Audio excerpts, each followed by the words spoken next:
Greetings, guys and ghouls, and welcome back to the podcast where we talk about all things spooky, dial H for horror. I am your ghostess with the mostest, Shay. And I'm your favorite final girl, Gina. Yay. Well, this week we are going to be reviewing The Boy. All right, yeah, The Boy.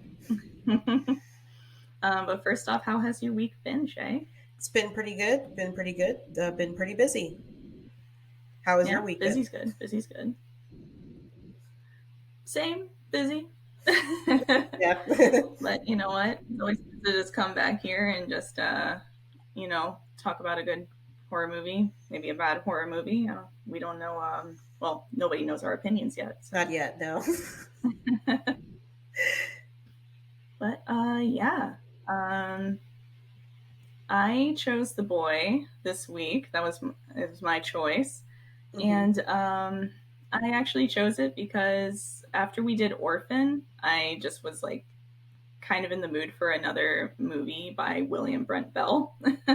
Yeah. And I know he did the Boy series, and it just seemed like, the natural next choice for me to go with. Just something that has a fun little twist and, has kind of the same vibes as Orphan. Absolutely, yeah. I definitely thought that was a good choice after that one. I want to ask you, though, when did you ever first see the movie Orphan? Oh God, I think it was in 2009 when it came out. Okay. It was the first time I ever saw Orphan. Like I got it on DVD. I ordered it off of like Amazon or something, and I watched it. That was the first time I ever saw that movie. And I immediately started I immediately loved it when I saw it the first time.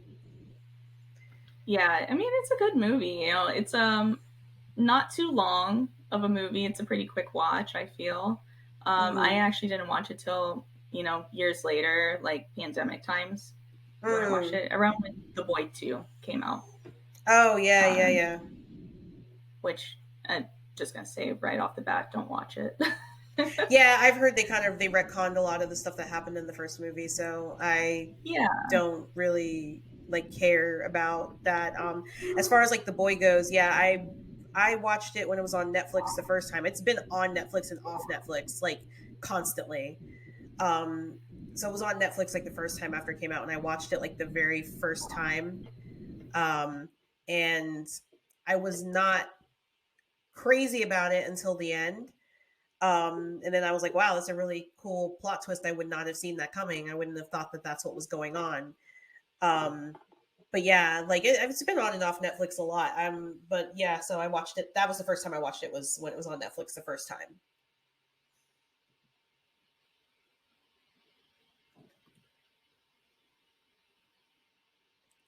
You're still muted.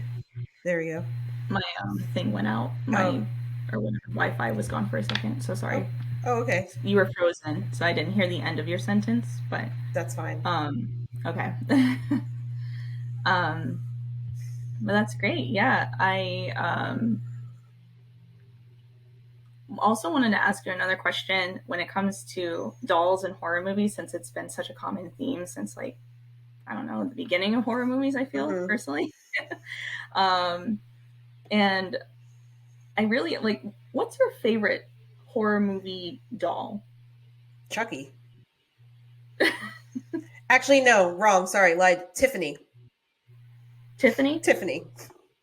Okay. She's the best. Okay. She's the best. I mean, Chucky's great too, but Tiffany is absolutely, she's very angry about a lot of things. I like the mixture of the femininity and the goth, style.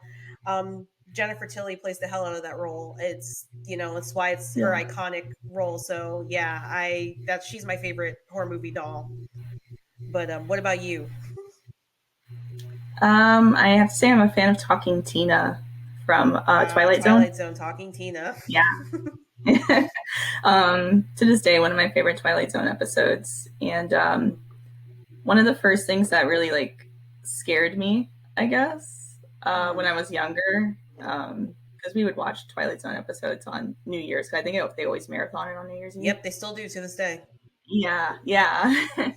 And so I watched that one, and that one kind of spooked me a bit, but then I got really interested, and then I started, I think that next year in school, I read Night of the Living Dummy, which was a Goosebumps book. That's going to be relevant later. Yeah. Oh, sweet. Okay. It's going to be relevant later. Oh, my boy Slappy. Okay. Yeah, absolutely. But yeah, that what I'd say is my favorite horror movie, Doll. Talking Tina, yep. Absolutely. Yeah. Well, shall we jump into today's review? Yes. Let's get on with the review of The Boy. Woohoo! Okay. So, The Boy is a psychological thriller directed by William Brent Bell. The movie stars Lauren Cohan, who we best know as Maggie Green from The Walking Dead, Rupert Evans, Jim Norton, Diana Hardcastle, and James Russell. The Boy made its theatrical release on January 22nd, 2016, which, quick side note, I really thought this movie came out earlier than 2016. Yeah, me too. I don't remember it coming out in 2016. That's so weird. Yeah, but that's what I found everywhere because I was like started double, triple checking it. I'm like, no, this is like a 2010 movie. Like I was in high school, right? Yeah, I thought it was like 2014, not. But yeah. So, yeah, that one really threw me for a loop there. But the movie opens with our main protagonist, Greta Evans, riding in the back of a car to the Healshire's residence. She was just hired to be the new nanny for their son, Brahms. Upon arrival, we are greeted with our first jump scare of the movie. The driver waking Greta up by tapping on the window to let her know that they have arrived at their destination. I have no idea why he couldn't have just turned around and said something to her while he was still in the car, but who am I to question horror movie logic? It's scarier that way. Exactly. He's like, I could just be like really nice and just be like, hey, Greta, get up, we're here, but like, I'm going to scare her. Exactly. The driver does inform Greta that the Healshires are not home at the moment, and they ask for her to wait in the parlor until they arrive. But of course, Greta is her own woman and decides to explore the home instead. She makes it upstairs to Brahms' room and starts to touch his stuff. Who does she think she is? And how hard is it to just wait downstairs and mind your business? I know. Exactly. Like, is she trying to lose her job or something? Like, if I was hired to go to a whole other continent to take care of somebody's child, I would be doing whatever I could to hold that job because I don't know why they're hiring me and not somebody that's much closer to them. Exactly. Assuming that they're to fly me out and everything. Like, I don't understand, but she does whatever she wants. Greta, she's her own woman. She is her own woman. She is immediately startled by Malcolm, the grocery delivery boy. Well, delivery man. He is pretty chill and introduces himself and takes her downstairs to the kitchen where they can unload groceries together. Malcolm tries to put the moves on Greta by reading her chewing gum. And again, I'm sorry, but I would never hand my gum over to somebody like just out of my mouth. I don't know you. You're a stranger. It's just disgusting. But again, horror movie logic. The conversation between them is cut short, though, when Mrs. Healshire enters the kitchen to introduce herself. So, Mrs. Healshire does immediately notice she's not wearing her shoes because she took her shoes off upon entering, which I think for most houses is standard, but I don't know, something about this house is a keep your shoes on at all times. Like if you step out of your bed, you're tying your shoes immediately. Yeah. Even if you're in the bathroom. Yeah. So. I also think it's kind of weird to go into someone's house that you've never been in and then just take your shoes off and especially when they're not home, and just make yourself comfortable. Because a lot of that has to do with comfort. Me personally, I don't want people wearing shoes in my house, but if someone I didn't know was coming over when I wasn't home and then just took their shoes off and made themselves comfortable, I would also question and go, where are your shoes? Yeah. I'm sorry. Do you live here? Exactly. You do, but not yet. Yeah. We haven't met yet in person. So why are you walking around barefoot in my house? Well, with her socks on. Thankfully, she left her socks on. She didn't take her full socks off and just go barefoot. That would be even weirder. Exactly. Yeah, so we we are immediately whisked away into the parlor where we were supposed to be staying, well, where Greta was supposed to be staying, and we meet Brahms, the boy that Greta is supposed to be taking care of. Yeah, and the best part about Brahms is that Brahms is a doll, which, if you've seen the trailers or the cover of the movie, then you probably know this already, that there's a doll involved. But the Heelshires want her to babysit a doll. Yes. And immediately Greta is trying to hold back laughter, which I don't blame her. She's kind of like, is this a joke? I would have been laughing. I would have been like, I'm so sorry, but what? Like, okay, so when's the kid coming around the corner? Like, he wanted to put the doll here first, right? Like, that's the kind of stuff it was a prank. Thinking. It's just a prank, Han. Exactly. So yeah, Greta immediately starts laughing, and the Heelshires are like, girl, this isn't a game, this is real life. Yeah, for real. Like, this is our son. Hi, this is our son. We birthed him. It's like, I think there's something wrong with y'all, but hey, at the same time, it's like, hey, if you're gonna pay me to like essentially just babysit a doll, I'll do whatever you want. It depends on how much they're paying her too. Like, obviously they look like they have money. It's a big house. So like, exactly. I'm sure they're paying her like good money to live there and take care of. And that's the thing too, is like, she's getting paid really well. She's getting to stay in this nice house, and all she has to do is watch a doll. So if she misses out on feeding him, like, it's not that big of a deal. You know what I'm saying? Exactly. He stays up past bedtime, not that big of a deal. Yeah, it's not going to stunt his growth. Yeah. You know, if Brahms wants to go ahead and like reach into the liquor cabinet, it's fine. Exactly. He's a doll. Exactly. We are then taken by Mrs. Heelshire to go over Brahms' daily routine and the rules that we have set in place for Brahms. Yeah. And there's some interesting rules that they have set in place for him. Yes. We start with getting Brahms up in the morning and having to tell him good morning and getting him dressed, which Brahms was already dressed at the time. But Mrs. Heelshire wants to see how Greta handles it. Yeah. It's so weird. And yeah. It's just so weird. And like, I don't know. She's like, go ahead. Change my son. I'm watching.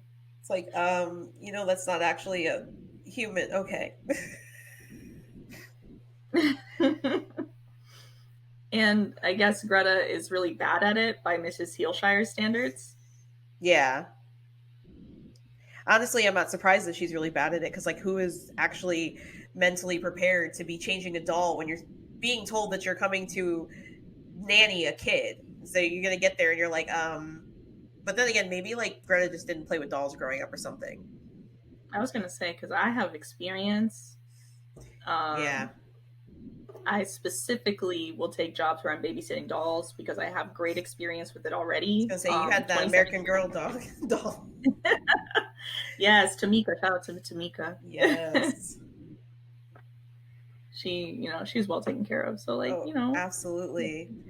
Yeah, and then like the weird quip that Mrs. Heelshire makes, where she says that Brahms was essentially choosing nannies, and there were so many nannies that they kind of went through, but like, you're the prettiest one of them all. Like, kind of sus that the doll is,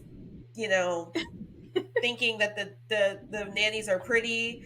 I don't know. It gives like a clue that something isn't quite right with this situation. I mean, aside from the fact that yes, they have them babysitting a doll, just the fact that like Mrs. Heelshire says like, oh, you're the prettiest one that we've had. It's like either they're gonna do something to her, like they're serial killers, and they're gonna do something to her, yes, or something else is like going on. Like I would have been put off by that. I would have been like, hold up, what do you mean by that? Which was like my first theory. I thought they were serial killers. I don't know. I thought that like the doll was like some sort of demonic entity and they had to like take care of it. That was my thought, was like they're feeding like certain people to this doll. Like I thought there was gonna be like possession involved. So this movie went sideways. This movie went real sideways. It went sideways. It definitely, like, the whole vibe of the movie, I feel like even from like the cinematography and everything, it gives the vibes of a, like, I don't know, religious horror, you know, with like possession and all of that, but it never just fully goes there. Yeah, it doesn't, because it goes in the completely opposite direction. Later, yeah, for real. Yeah, so we get to the end of the day where Mr. and Mrs. Heelshire are putting Brahms to bed. They're doing their prayer. So, you know, they're just saying, you know, God bless us, God bless the nanny, and God bless Brahms. And, you know, Greta's just kind of creeping outside the door. She's just kind of watching this whole thing happen. She's like, they're praying with the doll. I don't understand. Like, what's happening here? And Mrs. Heelshire turns around and she's like, Greta, can you like give us some privacy? Can you give us a moment to pray with our doll in peace? And Greta's like, sure. And then proceeds to like try to enter the room. It's like, no, Greta, that's the opposite of giving privacy. Not, you're supposed to give privacy. You back up, girl. You back up. Yeah. So they just go ahead and close the door in her face. And we hear some mumbling going on for a minute. And they open the door and they're like, congratulations, you got the job. Which, like, I hope so. She just traveled all the way from the US here. Right? Like, imagine you travel all the way to like the UK to like get a job, and then they're like, I'm sorry, we just don't think you're the right fit to babysit our doll. We'll send you back to you gotta go back to the United States. Sorry. You're paying this time though. Yeah, you're paying. We're not paying for the return flight. We were only paying for the flight to get here. Yeah, we thought you were going to be good enough and then you weren't. So that's not on us. It's on you. Yeah. Brahms must have thought she was real pretty. Yeah, for real. Brahms is like, wow, pretty lady. Yeah, so the Heelshires go ahead and they pack up their things and they begin to leave for vacation. That morning, something does seem to happen. Mrs. Heelshire's just kind of like losing it in Brahms's room, and she's like, "You've been such a bad boy. How could you do this?" And I don't know, there were some toys on the floor or something, like typical kid stuff. Yeah, but you know, she's like yelling at the doll for other toys being on the floor, and I'm like, I mean, Mrs. Heelshire, you sometimes put your doll on the floor, exactly. Brahms, so like, I don't see the big deal here personally. But they go ahead, they give hugs, goodbye, and everything. Mr. Heelshire shows Greta the list of rules. From here, the number one rule that I noticed on the page was no guests. So Greta, no parties. No parties. Okay. I also noticed the last rule, you know, the good, they give the, or not the last rule, but like the rule towards the end of the goodnight kiss. Always, yes. Always give a goodnight kiss. I'm like, why? It's a doll. I'm not kissing it. Like, for me, I'm like, I'm not kissing this doll that y'all have been kissing all over. You know, it's not like a kid where like they bathe, you know? Yes, it's a doll. Do you wash it with hand sanitizer? Yeah, like, I'm sorry. I know this is 2016, but like, we still need to germs be still mindful. Existed. Yeah. Germs have always existed. Always existed. So I don't understand why. I mean, you know, we're over here roasting them, and they maybe do wipe the doll down with like a Lysol wipe every day. I don't know. Maybe.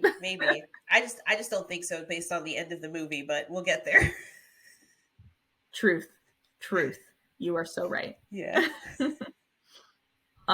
So the Heelshires leave for their little vacation. It's a big deal for them. They've been trying for a year to find a nanny so then they can go on vacation. So they're like, let's go, let's get out of here. But Mrs. Heelshire does go ahead and grab Greta one last time and whisper in her ear, I'm so sorry, before they go. No context. Again, another red flag. I'm like, you know what? I don't want the job. I don't want to be the nanny named Fran. I still would have taken the job at this point, but that's because I want the money. Yeah. I mean, I guess desperate times call for desperate measures. Yes, exactly. I'm like, you know what? That's fine. Go. I'm just going to watch some Netflix. You know, me and Brahms are going to share some popcorn. It'll be good. Don't worry. All right. So now we start with, with Greta babysitting Brahms. And as you know, she doesn't obey the rules. I mean, who would? It's a doll. It is a doll. So yeah, I don't blame her for just kind of writing it off and just being like, I'm gonna do whatever I want. I don't need to. I don't need to pay attention to this doll. It's a doll. She covers that doll with a blanket for like a while. Like she takes a blanket and throws it over the doll, which I don't blame her because I probably would have done the same thing. That doll is creepy looking. Yeah, no, he's just, it's his eyes, I feel. Yeah, it's his eyes. Very creepy.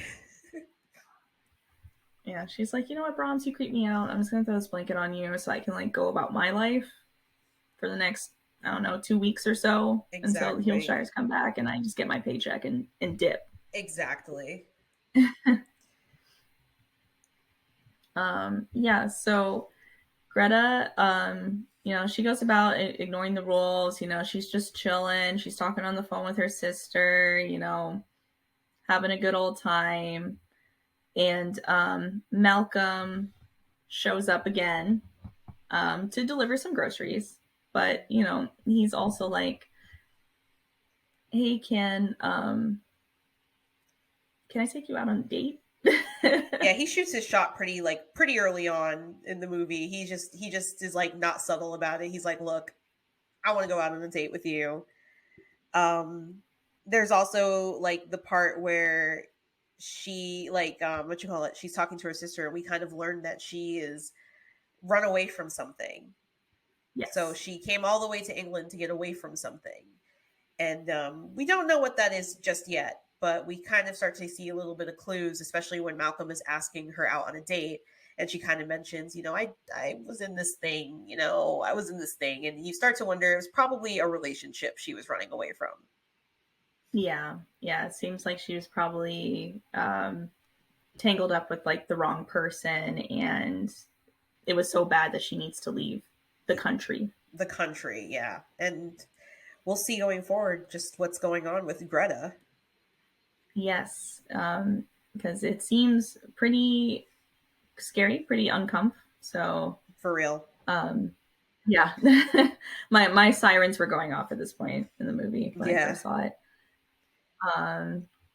But yeah, and then we do get to hear a little bit from Malcolm about Brahms's backstory here as well.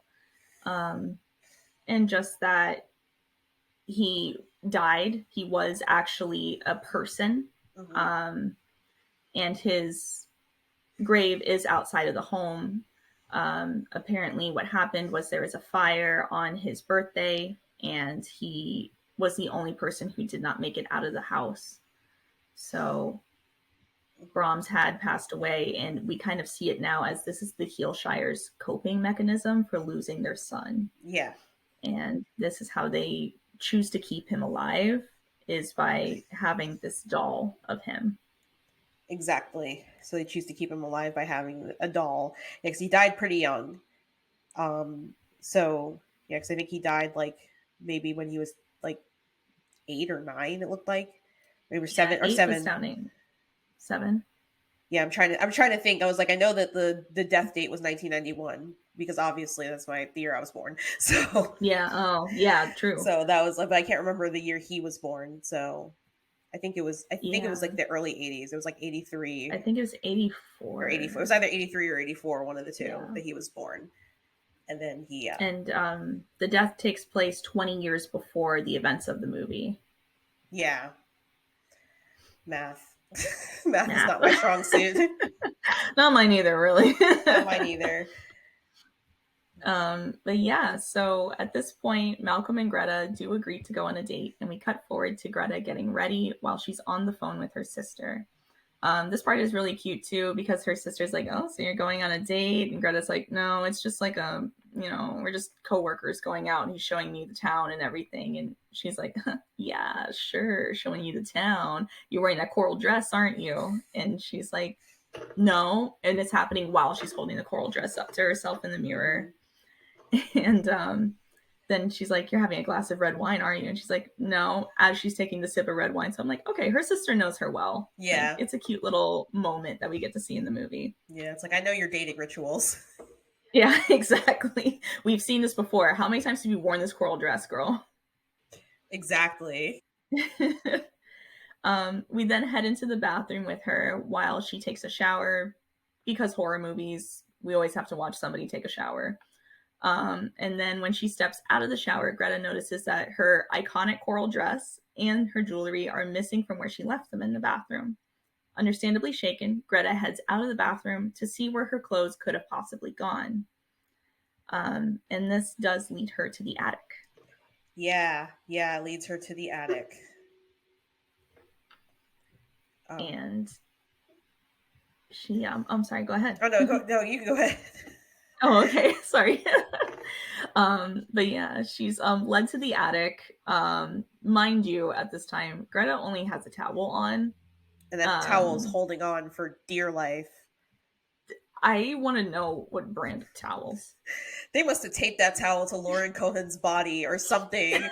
Or she was wearing like a bodysuit with a towel attached, because it didn't budge like the entire scene. I'm like, how is that possible?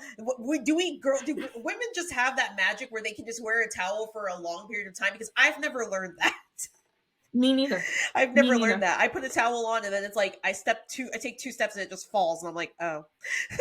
Yeah, that's why I was so taken aback by it. I'm like, never in my life have I had a towel that stays that up like been that. So wonderful, so gracious. Maybe like it's a towel that has been like made specially for the Heelshires or something. It's like I don't know, but a dress towel, a towel dress. I've used those too. The ones with the little Velcro. Oh yeah, the towel dress. Garbage.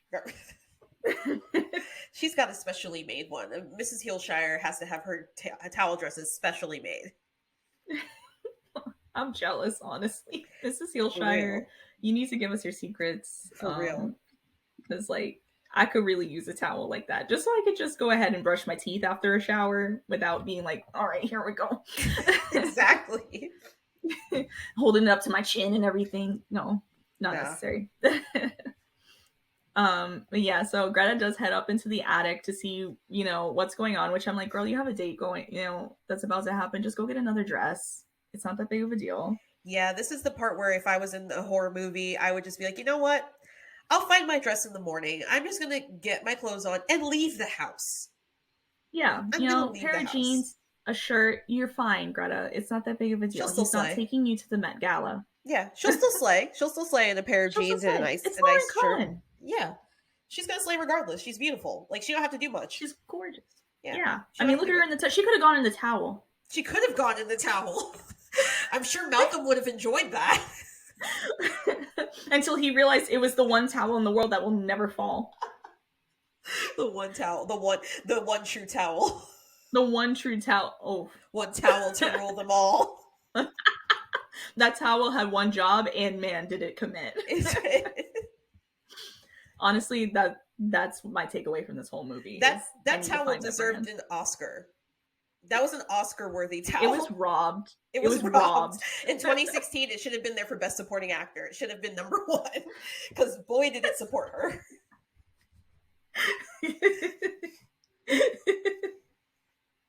Sorry, Best Supporting Actor. That's golden. That's going to be the TikTok clip. Yeah, honestly, that is. Don't forget to bring a towel. Oh my gosh. Okay. I could towel talk all day, but there's still more movie to talk about. There's more movie to talk about. So she makes it up into the attic, and promptly when that happens, the attic door slams up shut. So now Greta's trapped up there. Of course. This happens to be the convenient moment when Malcolm does show up. As they do. Always. As they do. And, he's like, Greta, I'm here. Hello. Which I don't understand, because doesn't he have a house key? He could have always just stepped in. Exactly. He welcomes himself in at all other points of the movie, but this one. I don't understand it. I mean, I guess he was trying to be a gentleman and, like, not barge in on her in case she was, naked. But, like, at the same time, it's like, this is the one time, like, if you're knocking on the door and the girl's not answering, maybe just use your house key just to make sure she's okay. Yeah, like she could have slipped and fell. Like, she could have slipped and fell. Like, just go in there and just see if she's all right. I don't know. It felt weird to me. And she's over here screaming through the attic window because she sees him. She's like, Malcolm. And he's just like, well, I guess she's standing me up. He's like, she doesn't want to go out with me. And I'm like, Malcolm, you idiot. Just open the door. For real. You have no problem walking in any other time of the day. Sometimes at night. Exactly. But right now, it's like the most ungentlemanly thing he could do. Yes, no, he's a perfect gentleman in this one moment. He's acting like he never went ahead and asked for her to spit her chewing gum out into his hand so he could read it. Yeah. Yeah. He's gross. He's gross. Sorry, Malcolm. Nice guy, but gross. Absolutely. So once Malcolm drives away, because he's like, okay, well, I guess, that's it for me. I'm not going to get with her tonight. Greta does turn around and she sees like a figure standing in the attic. This scares her so much that she faints. And the towel stays on. All right, that's it. That's enough towel for me. But it does. It stays on all night. She sleeps in that towel. And she gets up. Doesn't have to adjust it at all. In the attic. That towel. I mean, that's the real true like horror of this movie, is that towel just didn't budge. I'm sorry. That's the last thing I'm going to say about the towel. I'm going to leave the towel alone now. No more towel talk, but also the towel. Okay. So when she does wake up in the morning, the attic door does swing open again. Greta lets herself down. Everything's fine. And she is immediately like, okay, I'm going to call Malcolm, explain myself to him. And also, like, I need him to go ahead and see what's going on in the attic. Oh, also, the figure that was in the attic, she does see in the morning that it was just a coat that's, like, on a hanger. And that was it. And she fainted. I mean, she fainted. To be fair, there have been nights where I would, like, leave, like, a jacket or something on a chair, and I would wake up in the middle of the night, and it'd be dark, and I would just see, like, the shape of it and think somebody was sitting in my chair. So I can't, like, fault her for that, but I didn't faint over that. Usually I just am like, I'm going to turn the other way, and if that's a monster, I guess this is where I die, because I'm too tired to get up and fix this. This is the end of my story. Yeah. Like, people are going to find me in the morning and be like, what got her? And I'll be like, she was too lazy to get up and move the jacket out of the chair. And the jacket turned out to be a monster. She could have ran, Yeah. It's like, oh, well, whatever. Kill me. I don't care. As long as I get to lay here and I don't have to get up. Exactly. Yes. So Greta tells Malcolm about the attic, and Malcolm's like, oh, wait, so you were stuck up here, so you weren't standing me up last night? Yeah, his priorities are skewed. It's like, she's like, I was stuck in the attic, and he's like, so there's still a chance. There's still a chance. And it's like, bro, I was stuck in the attic. Can you be like more concerned about that? Like, I slept in the attic last night. I couldn't get out. Yeah. All I had was this towel. Okay, I'm sorry. The towel. Revenge of the towel. Revenge of the towel. So after they have their little conversation about it, Malcolm does start to get a bit worried for Greta. And as time goes on, strange events start to occur around the house.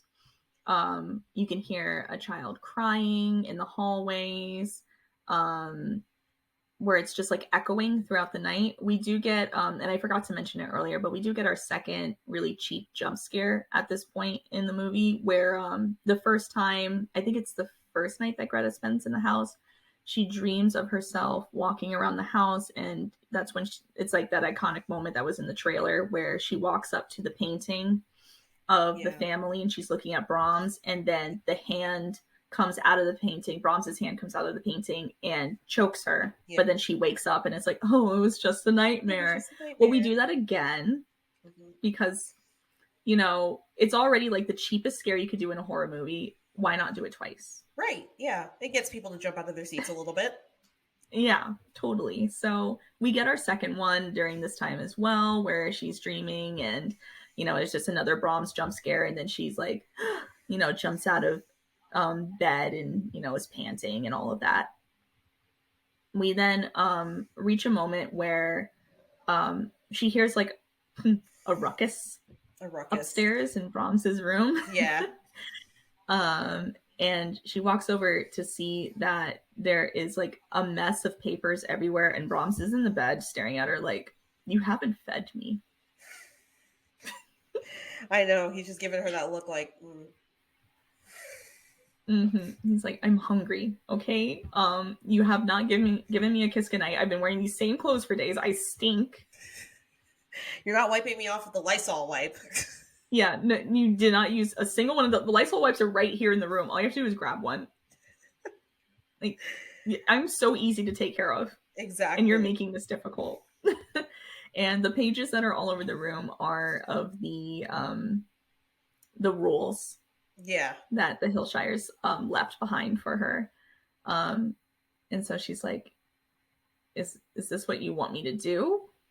And promptly in that moment, I think, and maybe I'm remembering wrong here, so you can let me know. I think that's when she hears the phone ringing in her room. Or she's just freaked out and goes in her room, and then the phone rings. I think so. I can't remember entirely either, but I just know, yeah, she goes and ends up going into her room and receives a phone call. Yes. And the phone call is a bit eerie, to say the least. Yeah. Absolutely. Mm-hmm. And this is the part too where I think she finds like her shoes, right? Like he leaves her shoes out for her. Yeah, he leaves her shoes out for her, and like her shoes had gone missing, the ones that she had taken off in the beginning of the movie that Mrs. Hillshire was like, girl, where are your shoes at? They had gone missing, and she was like, oh, Brahms just likes to play around, you know. All of a sudden she opens the door, and there's her shoes outside the door.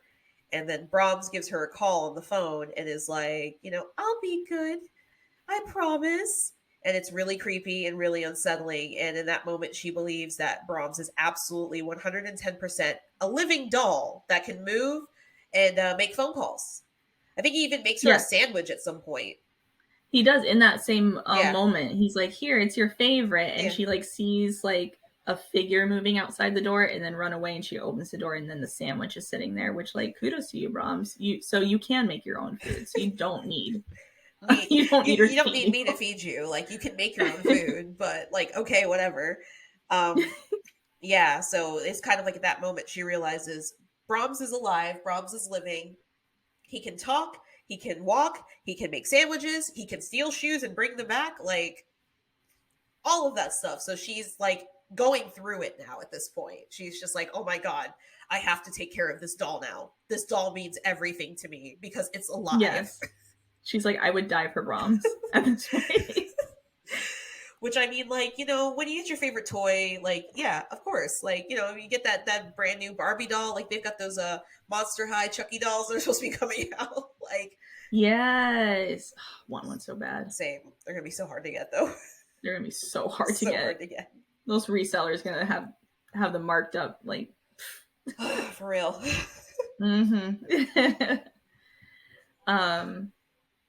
But yeah, so of course Greta's like, okay, I have to make sure I'm not crazy, which, like, good for you, Greta. Good for you. She's like, I'm going to call Malcolm, have him come over, and I'm going to show him that Brahms is alive. So that's exactly what she does. And she tries to explain to him, hey, Brahms is alive. And he's like, what? He's like, you're losing it. Yeah. He's like, you're crazy. And she's like, no. You're not supposed to say that just yet. I'm supposed to give you the demonstration, and then you tell me I'm crazy.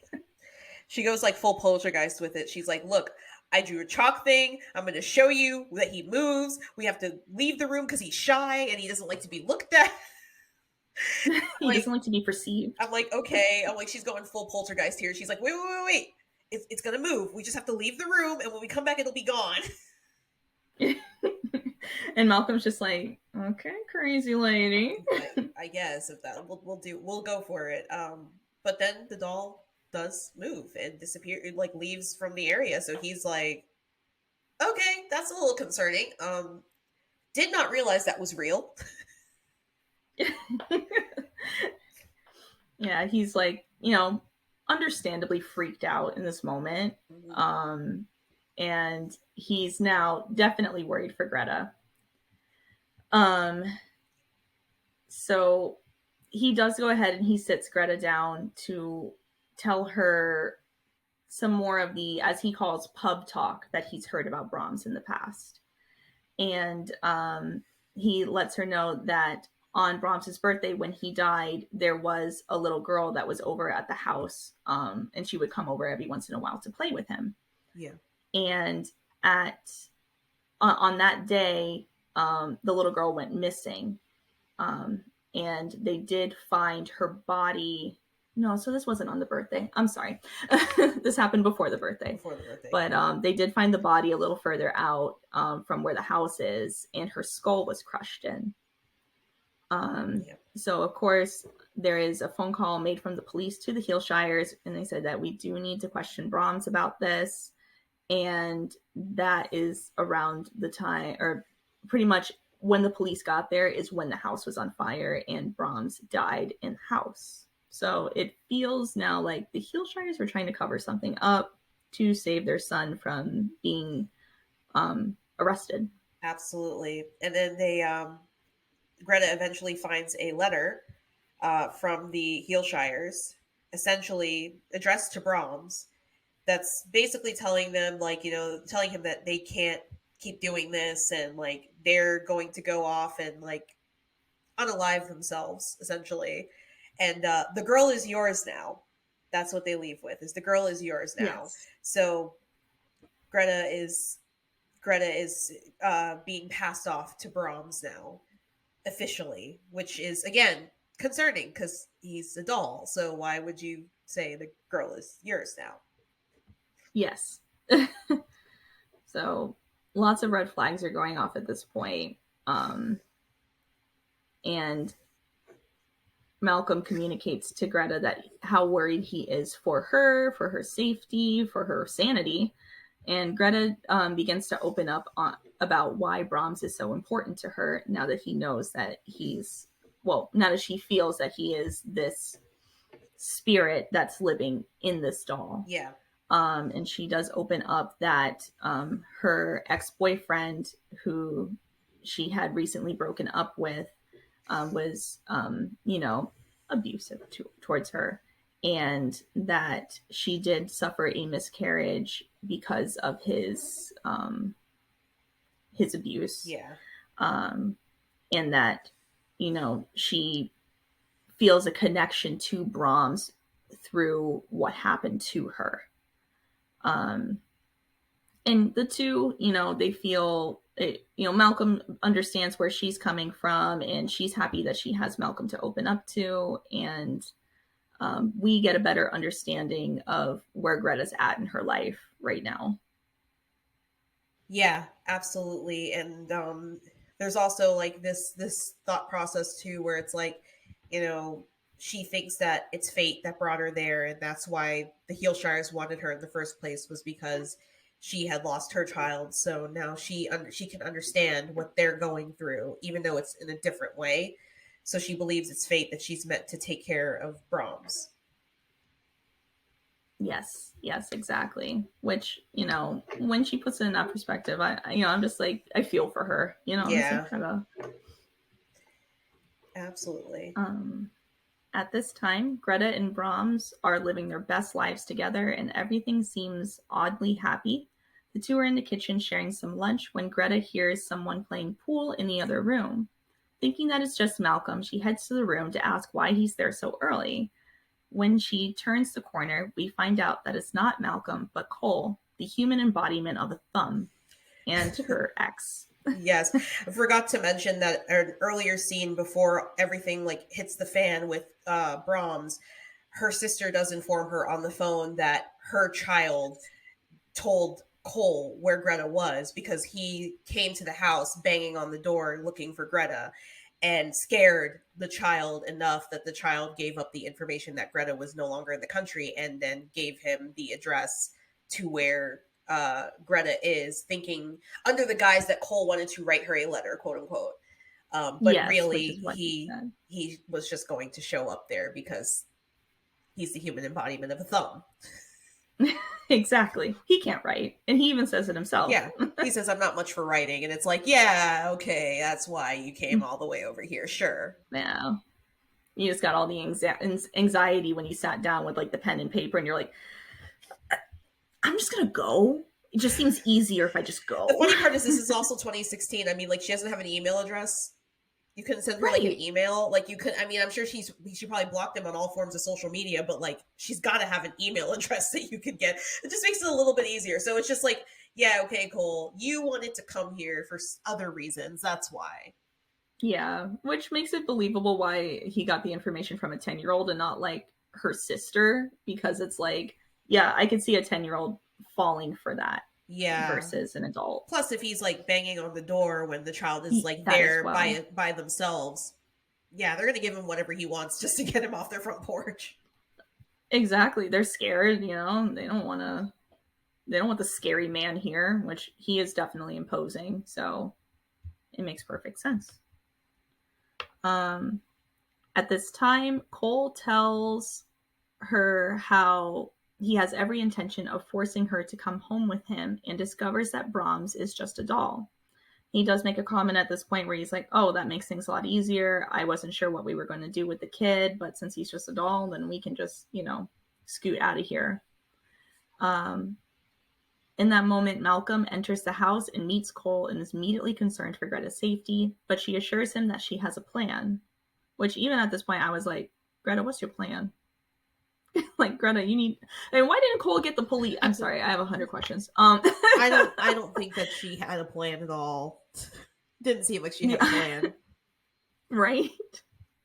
Like, I don't get it, but you know, she assures him that she has a plan, and Cole, wow, getting all mixed up here. But Malcolm does leave the house, and he decides to stay in his car outside of the house for the night just to make sure that she's okay. Greta puts Cole in the doghouse and tells him that he has to sleep on the couch. And this, of course, does make Cole mad, but, you know, it is what it is, Cole. You kind of just showed up. Again, Greta locked the door, too. That's another thing.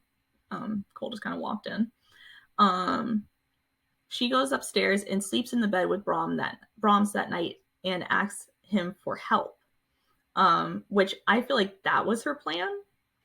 Yeah, I guess she was just assuming that, like, Brahms would be, like, ready to fight. But, like, again, she still doesn't really entirely know what the situation is with Brahms. So, like, right. What is Brahms going to do? Like, is he a spirit? Is the spirit going to, like, beat him? Is he a demon? Is he going to possess him? Like, what is he? You know, you don't know what he is. So it's like you're asking this thing for help. It's like you have no idea what it is. You have no idea what forces you're playing with. Like, I don't know what she thought was going to happen. I guess she was just like, I know he'll do something. But, like, also, at this point, Brahms has never shown you that he's, like, violent towards people. So. Exactly. Yeah. In the middle of the night, Cole wakes up to rat's blood dripping on his face and a message above him written in blood that tells him to get out. Cole calls Greta downstairs and accuses her of writing the message on the wall. Lauren Cohen did an incredible job acting in this scene because I really felt for her character, and she made me believe that she was a victim of domestic violence. It was in the moment when she had started crying and saying that she did write the message because Cole was just becoming so aggressive towards her. Clearly, Brahms did write the message and not her. Oh, yeah, sorry. Yeah, I have to point out that she got, like, the moment where he starts becoming aggressive towards her with the message, the get out message on the wall, like, and she keeps saying that she didn't do it and she backtracks. It was instantly like a motherly instinct because he was going after Brahms, and to her, Brahms was the embodiment of a child. So it was like, no, I did it. Like, don't just leave Brahms alone. I am the one that did it. And it's like that motherly instinct where it's like, no, I might not have done it, but I'm going to throw myself in the line of fire. I'll take the hits because I don't want my child to get hurt, which is, like, very sad, but also, like, you know, it's crazy in the way where it's like, this is a doll and, like, you still don't know what this doll is and, like, what this doll is capable of. So you're like, but you're willing to throw yourself on the line because you've already like bonded with this doll as though it's your own child.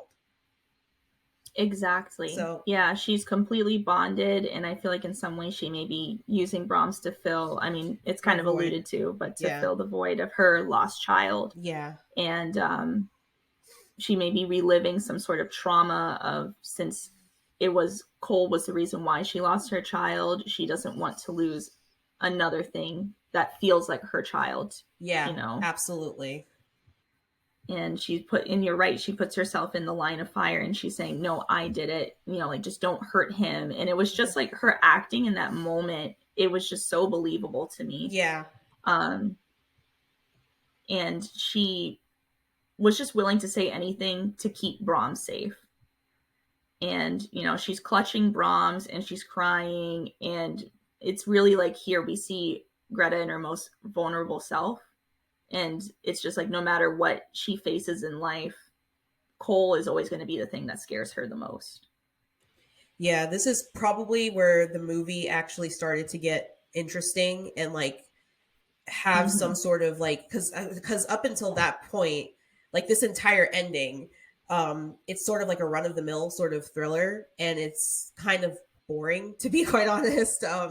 It's hard to get through at times.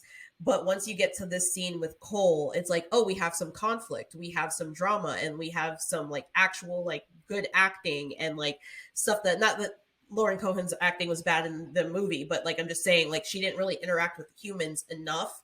Like, it was mostly her acting by herself, which she did a great job acting by herself. Versus like getting to see her play off people, which, I mean, I was a huge Walking Dead fan, so like I was a very big Maggie stan. Maggie was my absolute favorite character, right underneath Daryl and Glenn. Like, she was like my girl, loved her to death. Justice for Maggie, she deserves so much better in that show.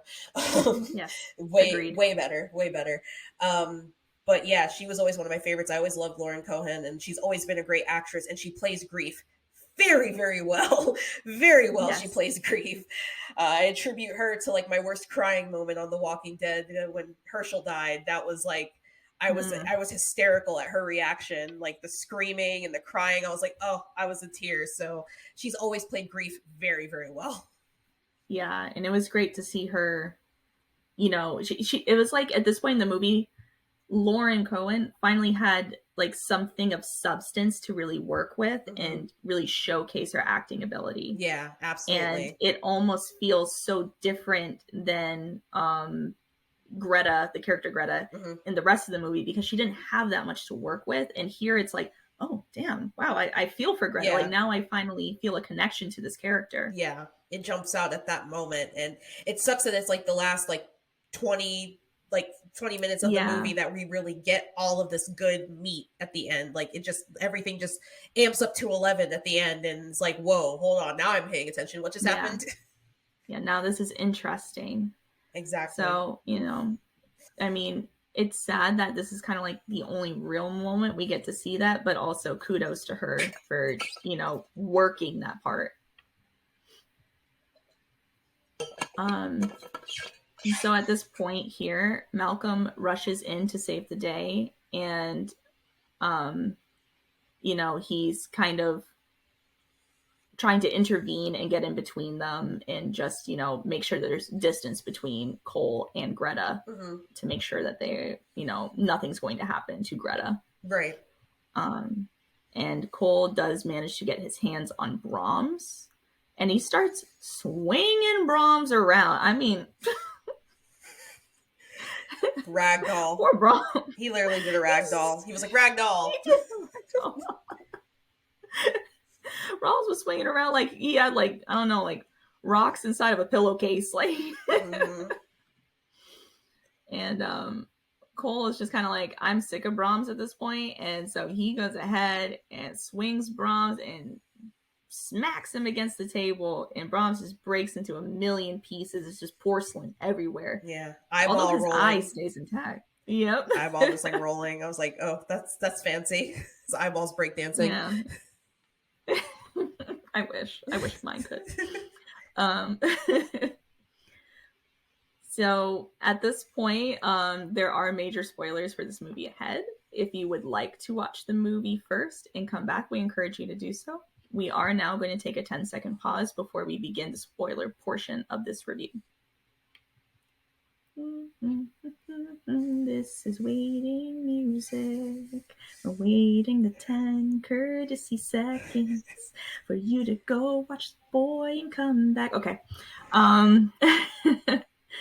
So we now get the twist, the big reveal, the big shebang, the moment. Genus. Yes, the moment. My jaw drops. Mine too. It was the moment I was like, dang, they got me, because there was no way I could have seen this one coming. Had no idea. Right? No idea it was going to happen. Like, yo, wait a minute, what? This whole time I thought this was some supernatural thing. And this is a rare time, before we get into it, that I will say absolute kudos to the advertising campaign for this movie, because as we've talked about in the past, most horror movies, pretty much every horror movie, gives away too much when they do their trailers. They give away the whole movie. You be sitting there watching the entire movie in a 2-minute trailer. You go to watch the movie, and it's like, well, everything that happened in the trailer happened in the movie. So this movie hid this so well and played up that there was a supernatural element with this doll so well that there is no chance on earth that without someone telling you this, what happens at the end of this movie, you would have known what happened at the end of this movie. Even watching it back, like I've watched it like a couple of times. I've watched it back multiple times, and I'm like, I can see where you can guess this, but there's no way you could guess this if you didn't already know it. Yeah. Exactly. Which is kind of weird, because when I went to watch the movie this week, I keep bringing up my dad every week, but I watched it with him, and 17 minutes into the movie, 17 minutes in, he goes, nah, the son's still alive and he's living in the house. And I was like, what? How do you just know that? So I don't know. He's the one person, I guess. I mean, I'm sure. Let us know if you called this twist, but we did not call this twist. I didn't call this twist. And I also have to attribute it to, I also find this movie to be very hard to get through. The majority of this movie is pretty boring for me. So when I first watched it, I remember I wasn't paying attention to it. The very first time I ever watched it, like I started watching it, I was paying attention, and I was like, this is so hard to get through. Like, oh my God, it's so slow. There's nothing really going on. And like, we know there's a ghost that's haunting the doll. Let's just reveal it, at this point. And then as soon as it did the reveal, I was like, oh, okay, and your dad might just be like level 1000 smart, because almost everyone I know that has seen this movie said they could not guess this plot twist. And there's people I know that guessed plot twists that like caught me off guard. Like someone told me they guessed the plot twist of The Village, and I'm like, but how? I'm like, I don't like The Village, but someone flat out told me, they were like, oh yeah, I guessed it like 5 minutes into the movie. I was like, this isn't real. None of this is real. They're on X Games mode. I was like, how did you know that? And I'm like, because there was no way on earth. I didn't see that coming. I was like, when they revealed that they were in the real world, I was like, oh, okay. I was like, I didn't see that coming. That was like out of left field. And they're like, no, yeah, I saw it coming. Like the movie started, I was like, none of this is real. And I'm like, how? So like there's people out there that I know that guess that plot twist that are like, yeah, the boy caught me off guard. Like my jaw hit the floor. I was like, hold up. Yeah. They did a double take, like wait. And I think the reason why the movie feels so slow up until this point is because we're all like, they play up to it so well that this is like a supernatural thing or something, where we're all just sitting there like, yeah, okay, seen this already. Yep. We've seen this movie. Creepy doll, been there, done things. That. I mean, Annabelle. A few years before that. Like I think Annabelle came out like a few years before that. So yeah, so it's just like, we're all sitting there like, okay, yeah, we've done this. We've done this dance before. Yep. But they definitely got us in this point. And like, that's why I wanted to review this, because this was just another twist, like how in Orphan, where William Brent Bell just got me. And I I like how he can do a good twist. He can do a good twist. And I personally think this plot twist was done so much better than Orphan's plot twist, because even though, like, and I'm not talking about like sorry, I got a hair in my mouth. I'm not talking about like the plot twist itself, like the, you know, oh, she's a woman with a medical condition, versus like this is a real living boy, like it's a real guy. It's not a boy, it's a man, it's a grown man. Let's just like put it's a grown it man. Is an adult. It is an adult man. Like he never died. He's still living in the house. That's the whole plot twist. But the way they do this, where like the moment when he smashes the doll, the house is like shaking. And you think, okay, he angered the spirit. Or the demon or whatever's living in this doll. We're about to see it. And then the mirror shatters. And everyone's like, okay, what's about to happen? I'm thinking we're about to see some creepy ghost thing come climbing out. And then you just see a fully grown man in a doll mask come out of the wall. I was like, hold up. I was like, no, you did not just, he's still alive. I think I remember I was watching it with somebody when we watched it the first time. And she was like on her phone playing, and I was sitting there like it was like a friend of mine. We were watching it, and she was on her phone, and I was like sitting there like kind of like, what is going on in this movie? And then that happened, and I like smacked her leg, and she looked up. She goes, "He's alive!" And I was like, and a fully grown man. I was like, now this just got 10 times creepier.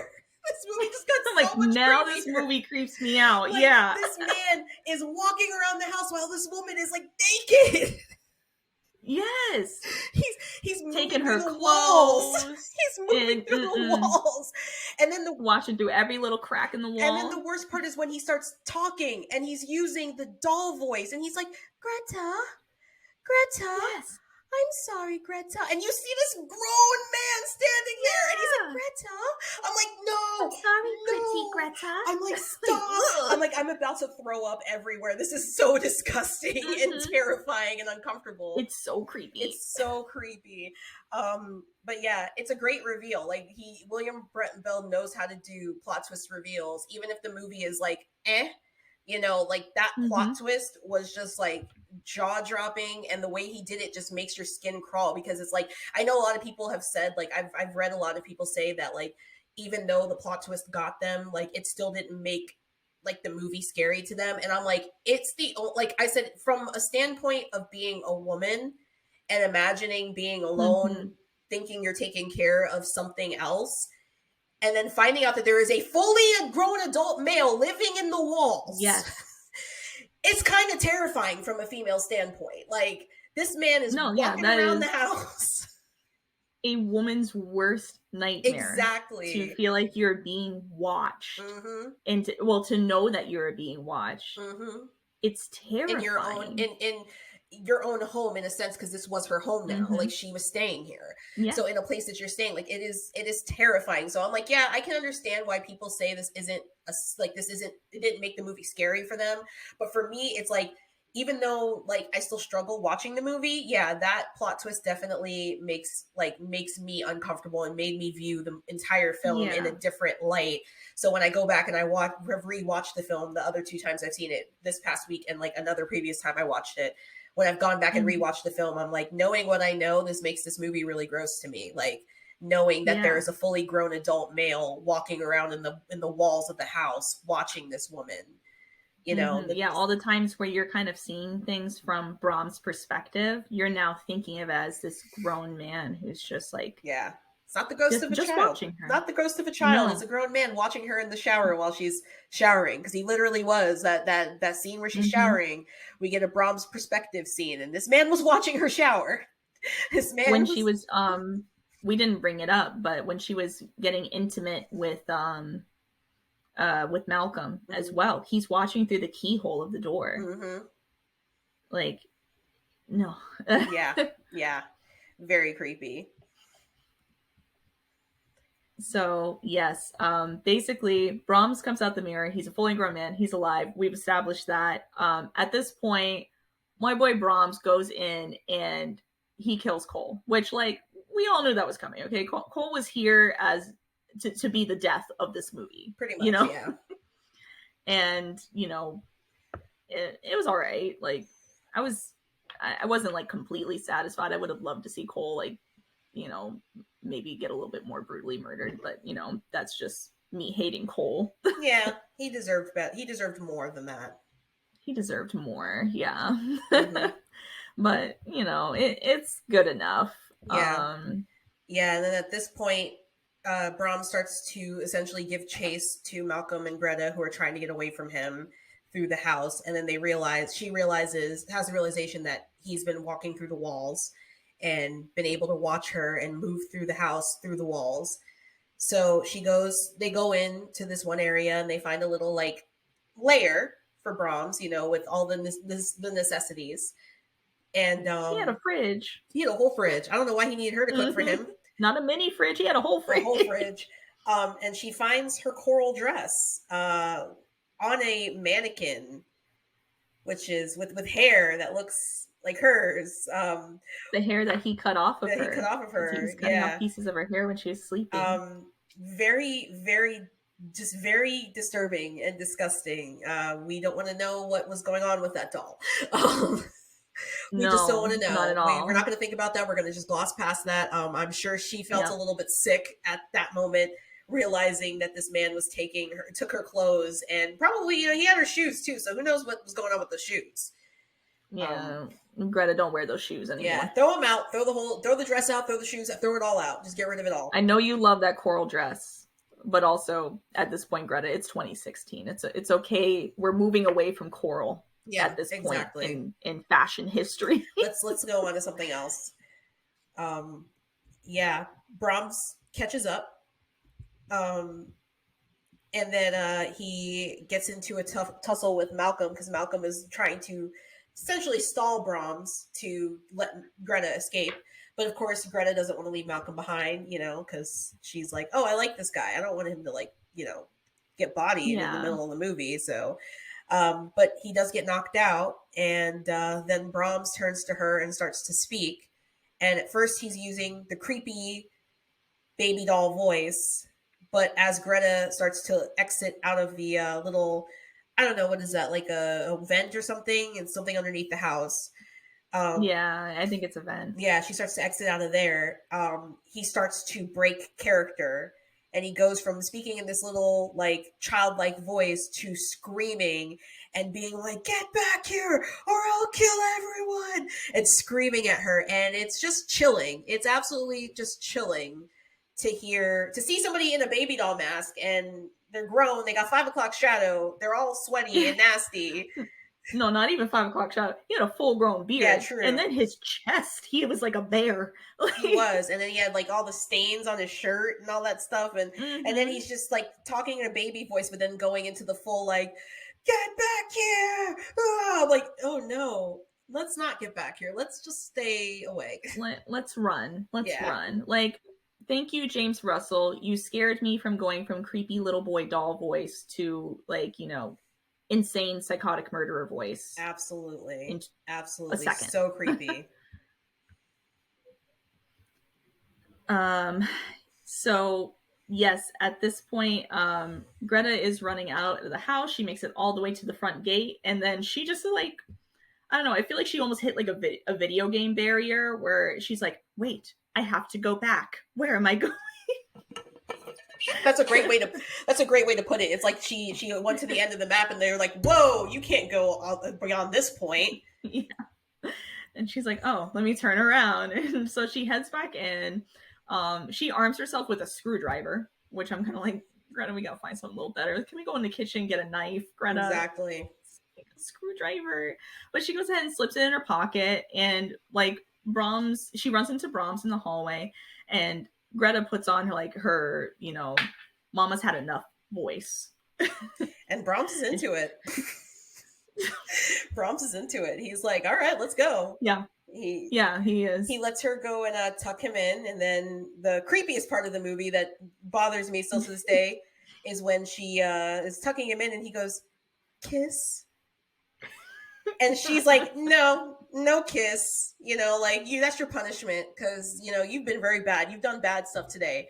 And she goes to walk away and he just grabs her and he's like, kiss. I'm like, absolutely not. This is when I'm just going to slit your throat. Dude, like, we're not doing this today. He see, this part reminds me of an SNL skit. Oh. To just quickly preface that, like it's everyone in an office and they're in the break room, and it's like the little old lady who works in the office, it's her birthday, and they're like, oh, we're so sorry we couldn't like get you anything for your birthday, but we're so happy for you, and are you going to be retiring soon? And she goes, there's one thing I want for my birthday. And then they're like, oh, okay. And then she starts pointing from one coworker to another, and she goes, kiss. Oh my god! And then points to another to kiss, and it's weird. But anyways, it reminded me of that, and thank you for just tolerating that for a minute. Yes, but yeah, they do kiss. Good for them. I'm glad that they do kiss. Yes, and Greta does. No, I mean Greta. Yeah, she does give him a kiss, and then she stabs him with the screwdriver. Yes, right in the stomach, in the gut. Yeah. And you know that definitely hurts Brahms, but Brahms is like, you know, no, I'm mad about this. So he yeets her into the wall, which like she got some serious air at this point. She did. She looked like the girl from Texas Chainsaw Massacre when she got hit by the hammer. Yeah. She looked like that. It's like, okay. Y'all, some of y'all be like really getting into it. For real. So she goes ahead, she hits the wall. Brahms gets up. He's holding her up against the wall, choking her. And she goes ahead and reaches down to the screwdriver and just starts pushing it further in and twisting it. And this takes Brahms down. He falls to the ground. He's not getting back up, which I'm over here yelling like, no, you need to like get something heavy now and like bash him in the head. Yeah, but headshot. Greta's like, no, this is good enough. Yeah, that's good enough. I can leave. Yeah, like, I'm just gonna go. I'm gonna turn my back to this guy and I'm gonna head out. Which normally that doesn't work out, but it actually works out for Greta in this moment. So she gets out. Good for her. She gets out safely. And yeah, her and Malcolm, they get out. They drive away.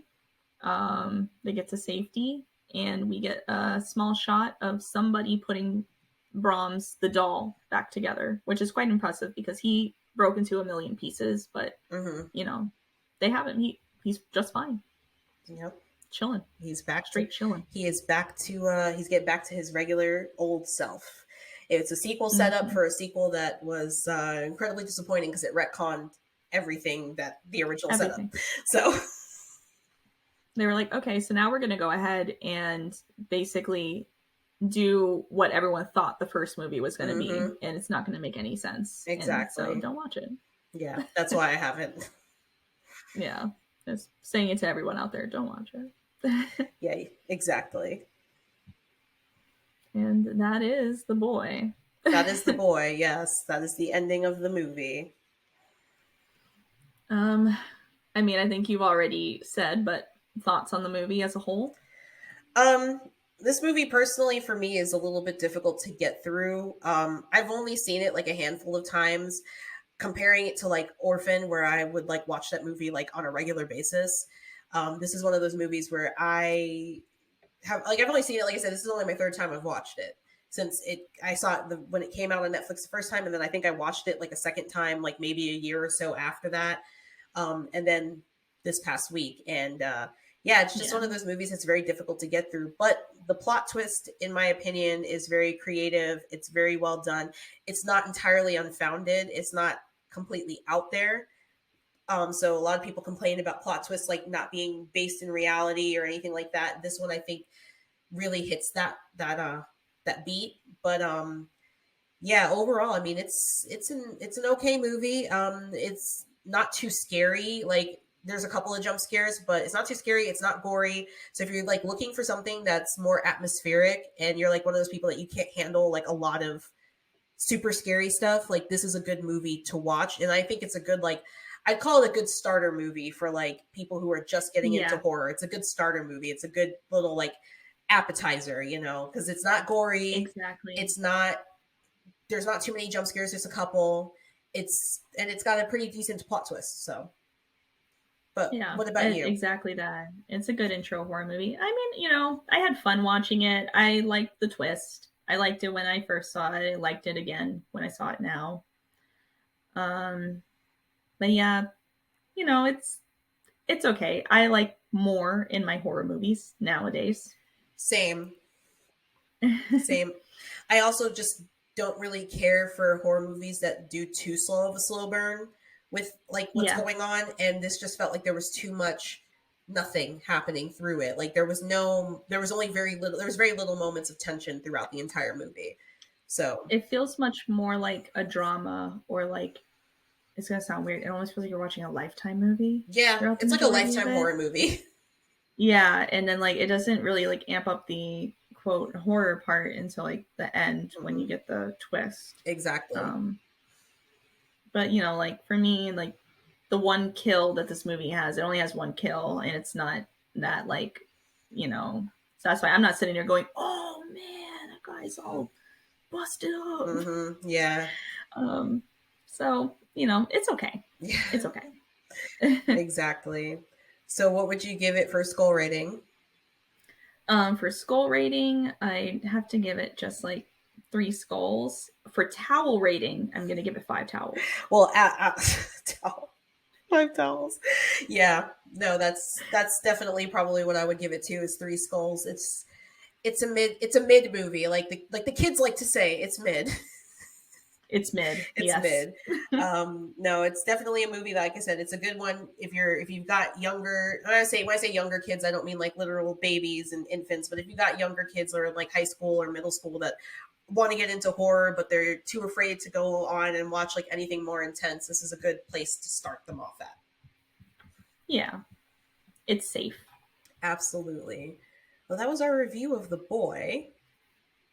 Woohoo! So now let's move on to some horror news. Let's see. I've got just a little quick bit of news today. So today they announced that they are releasing a board game for Halloween. Not the holiday Halloween, the movie Halloween. It looks so cool. I am super excited about this. I think a month ago or so, they announced a Scream game. Funko is creating a Scream game. They're both tabletop games that you can play. Both of them sort of have the same premise. I'm really excited for the Scream game because it actually comes, or it doesn't come with an app, obviously, but you have to download an app along with the game, and you get Ghostface calls. And it's actually Roger Jackson, who plays the Ghostface voice, that is calling you essentially in the app. So I think that's super freaking cool. Touch. Yeah, I think that's super freaking cool. And then with the Halloween one person gets to be Michael, and then everybody else is Laurie and like one of her friends. So I think there's like Dr. Loomis, there's the cop, I can't remember his name, and then there's Annie and the other girl whose name I never remember. And I'm probably really I want to be her. Disappointing a lot of people. I can never remember her name, but the one that's always saying like totally. I always make a joke whenever I watch the original Halloween, take a shot every time this girl says totally, you'll be dead by the middle of the movie. Yeah. Because she's like totally after every sentence. Like, it's just totally crazy. It's totally weird. It's like, okay, do you have to say totally with everything? Yeah. But yeah, you can be any one of them. And then like I said, with the Scream game, you get calls from Ghostface, which kind of gives me like a Mystery Date vibe. Yeah, I was about to say it too, which is great because for years now I've been trying to track down the Mystery Date game that comes with the phone. Oh yeah, because that was like my favorite. Mine too. When I was younger. Mine too. Yeah, and that was actually the reason why I was trying to find it. So surprise, for many Christmases now I've been trying to find the game so we could play it again. Linda, thank you, producer. That is her name, Linda. Yay, Linda. I could not remember her name for some reason. I know he's probably sitting there going, seriously, like Halloween's his favorite movie. He's like, you don't remember her name? All I know is it's PJ Souls who plays her, and I keep wanting to call her PJ, but I'm like, that's not her name. That's the actress's name. Okay, we know now. We know it's Listen Linda. But yes, both games are supposed to be out later this year. I think the pre-orders for the Halloween game have already started, And the Scream game, I think the pre-orders don't start till like summertime, so probably soon. But yeah, both games will be out later this year, and I think that they're going to be really big within the horror community. I'm super excited for both of them. I definitely want to try them both out. They seem like they're going to be a lot of fun. I think, Trick or Treat Studios is the one that does the Halloween game. That's the one that's doing it. Okay. And they also have a Texas Chainsaw Massacre one. Wait, what? Hold up. Let me share my screen real quick. So I can show you. Yeah, I'm bringing up the Texas Chainsaw Massacre, even though we're not crazy about Texas Chainsaw Massacre. We'll still play the game. I'd absolutely play the game. I mean, I love Leatherface, as a character. So it says, a new game of horror from designer Scott Rogers. The player's van has run out of gas, leaving them stranded and at the mercy of the Slaughter family. Work together and push your luck to escape. In this cooperative game, all players win or lose as a group. Pull tokens from a gruesome bag to take actions, but be careful. Pulling too many may antagonize the Slaughter family. That's cool. I love that. That is really cool. I absolutely love that. So that one, it says that this one's going to be coming out very soon. So shipping is going to start on May 31st. And then the Halloween one, it says, it was a night he came home, and one player must take the role of Michael Myers, which we already know if we play this with our producer, he's going to be Michael Myers. Yeah, it's honestly, when you said one player's Michael, I immediately thought of him. Yeah. So it says, the others will control Lori and her friends as they scramble to find weapons, the kids, and a way to escape. Their task will be made more difficult because Myers can only be seen when you're looking right at him.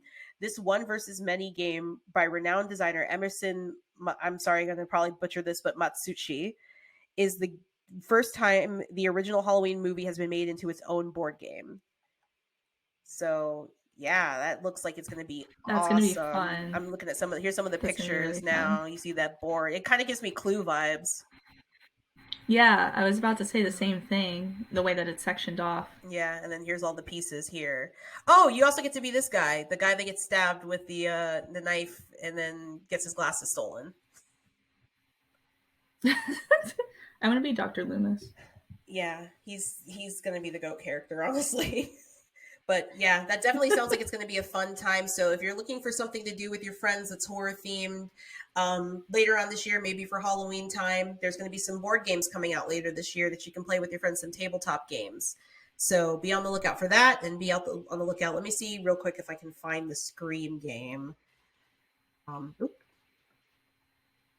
But yes, I am. Yeah, those will be fun. Honestly, I think we'll end up playing those on New Year's. Oh yeah, absolutely. Yes, I think this is it. Is this it?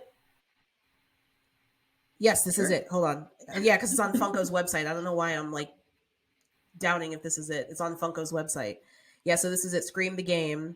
And you can see over here in the corner, they've got the little app that you're going to have on your phone where he calls you. Okay. I love that. That's so wicked. I want calls from awesome. Ghostface.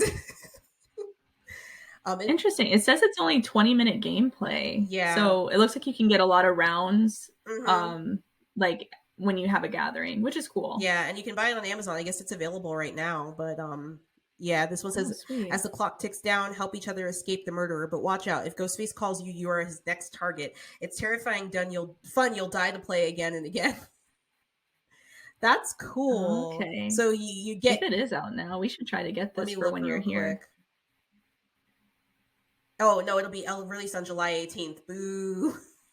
Oh well. next time I'm in town. But yes, next time. Those are some two cool games that we will hopefully be able to cover and play, and there might be stuff we do for the Patreon. Just filming our sessions just for fun when we play those games. But yeah, we might even pick up the Texas Chainsaw Massacre one. Why not? They're making horror movie tabletop games. Sounds like fun. I know there's another game, but it's only a single player one. It's called I think it's called The Final Girl. I've seen it before. I've seen it before at some of the shops I've gone to. I think it's called The Final Girl. I'm not sure, but you can only play it by yourself. Okay. Yeah, it is. That'd be interesting. Okay, though. Yeah, it is called it's called Final Girl actually. And it's a one-player game, but that is actually out. So if that's something you ever want to look into, might be cool to just check it out. Oh, I think I will. Especially since you are the favorite final girl. I am. All right. I mean, what can I say? All right. So that is all that I have for news today.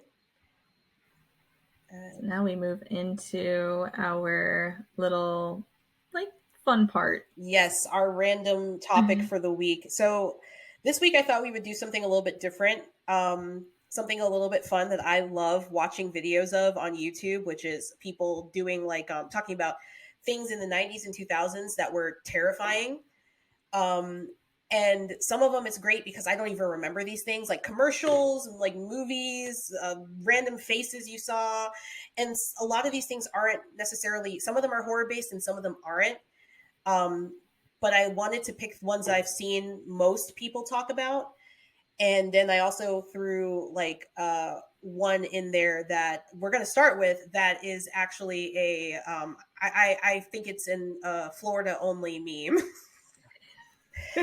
It took us like over 20 years. I don't know how old we were, but it definitely took us over 20 years to find other people who have seen this, because we were starting to gaslight ourselves into thinking that we were the only people to ever see this commercial. Yes, absolutely. So we're going to create a tier list of things that are, some things that are personal to us, but also things that are scary that existed in the 90s and the early 2000s. Yes. We're both going to do our own tier list, but we're going to talk about the subjects at the same time. So the categories we have for the S tier, it's still scary. For the A tier, we have I can see why this is scary. For the B tier, we have kind of funny to me, which is not like quite scary, but it's a little bit funny. For the D tier, we have meh, and for the F tier, we have why is this considered scary? Mm-hmm. So I'm really excited to do this. So I don't know what order they're in on yours. Do you see the Cat in the Hat as the first one on the bottom? So he's actually the second, but that's because I accidentally dragged something earlier. Okay, that's fine. That's fine. We'll start with Cat in the Hat, though. Okay. Okay. So as I said, this is like a Floridian meme. You guys can't really see him all that much. Actually, let me see if I can bring up this terrifying cursed image. So back when we were both kids, as we have stated, we are both from Florida, and when they were coming out with Islands of Adventure in Halloween Horror Nights, you can see where my mind goes when I think about Universal Studios. In Universal Studios, they had this horrifying Cat in the Hat commercial. As you can see right here, somebody was actually talking about it on Twitter. Apparently, this was something that popped up in the beginning of someone's DVD. All right, no. I'm going to their tweet. Yeah, this is the tweet that said there was an old Universal Studios commercial on my VHS tape of The Grinch, and it's not actually that one. I think they said it was Alvin and the Chipmunks Meet Frankenstein. But yeah, and the Cat in the Hat featured in this commercial is unbelievably cursed, even worse than Mike Myers. Yeah, so as you can see, here's the 4 stills. And this commercial has a little girl who is at a breakfast place, like a diner, and the waitresses are asking her what she wants to eat, and she says, I'd like green eggs and ham. And then they sort of like make fun of her, and like she talks to like the chef. They like roast this child. They're like, oh, we sold the last one, so the Cat in the Hat. And then as she says that, as you can see, this lady right here walks by and she's got a tray of green eggs and ham. And as you can also see, there's this cursed hat in the background. And then the little girl goes, oh, I'll have that, and points to the plate. In the eggs, the campaign they were running said, "Are you ready?" which was their slogan, which was, "Are you ready for Universal Studios for Islands of Adventure?" So it said, "Are you ready?" After that, this absolutely cursed creature pops up and winks at the little girl. This is the 90s, okay? So it's not like when Mickey Mouse winks today, which I know to a lot of people, that is still considered creepy. So now let's imagine that with 90s technology. Yeah. Oh, okay? My God. The Cat in the Hat winking with those eyelashes. Exactly. And then the commercial ends with this abomination of the Cat in the Hat taking the waitress and the child, without her parents, by the way, to Seussland. He kidnapped a woman from work and he kidnapped a child. I don't think she's being kidnapped. She looks a little happy. She does actually look. Maybe she's like oh, he kind of fine though. with his weird mechanical eyelid. Now I have to say, from my personal standpoint. Now, actually, before I get to that point, when we saw this commercial, God, the way you just opened up on it. Okay, I'm gonna stop sharing for a second. The way, the way we saw this commercial. Oh, but the producer says, "I just watched this. I never saw this. It's creepy. Yeah, it's terrifying." So the way we saw this commercial, you never saw this? I guess he never saw it. They didn't. I don't think they ran this commercial on TV for very long, probably because of how traumatizing it was for kids. Not only that, but I'm pretty sure they just ran it like on the kids' commercials. Specifically for me, I remember it running during Nick Jr. Yeah, no, it used to run during Nick Jr. Yeah. But the first time I remember us seeing this commercial, we both saw it together for the first time, and we were at Gina's house. We were both very young at this time, like just literally bird brain children, and we're sitting on the couch and we see this and we just start screaming, "The Cat in the Hat!" Oh, we're just screaming, and her mom comes running and is like, "What is going on?" Well, it's more like, why? Yeah. And I don't think she saw what we saw on the screen. I don't think she saw No, and that's what made me start thinking that this is something that we could only see. And for a very long period of time, I was telling kids in school about that commercial when I was in elementary school and the commercial was running.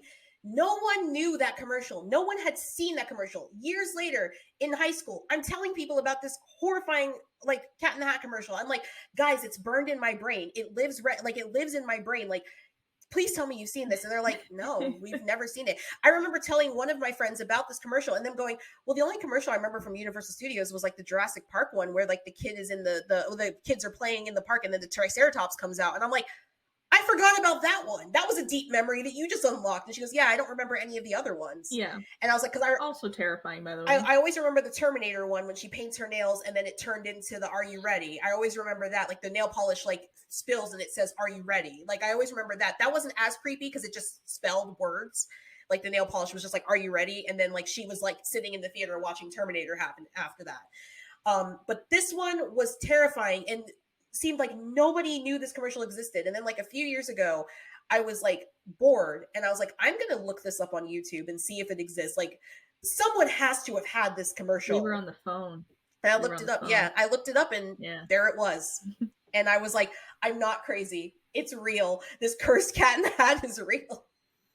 And it gave me a very big fear of the Cat in the Hat that I still have to this day. I won't go and meet him at Universal Studios. Like, I'll go to Halloween Horror Nights all day and all night. But if I'm walking around Universal Studios and Dr. Seuss Landing and the Cat in the Hat is out for the day, I'm like, I'm just going to keep walking. And there was one time where I was walking by and I was trying to make my way by and the costume character just turns to me and is like, and I'm like, no! I just kept walking. I was a grown woman too. I was an adult.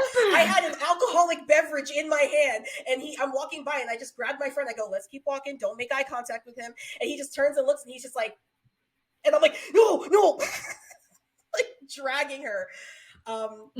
Yeah. So I'm still, I would say as much as like the Cat in the Hat still scares the crap out of me, for my tier list, I am going to put, I can see why this is scary. Because this commercial is more just like, I'm just relieved that someone else has seen it at this point now. Yeah.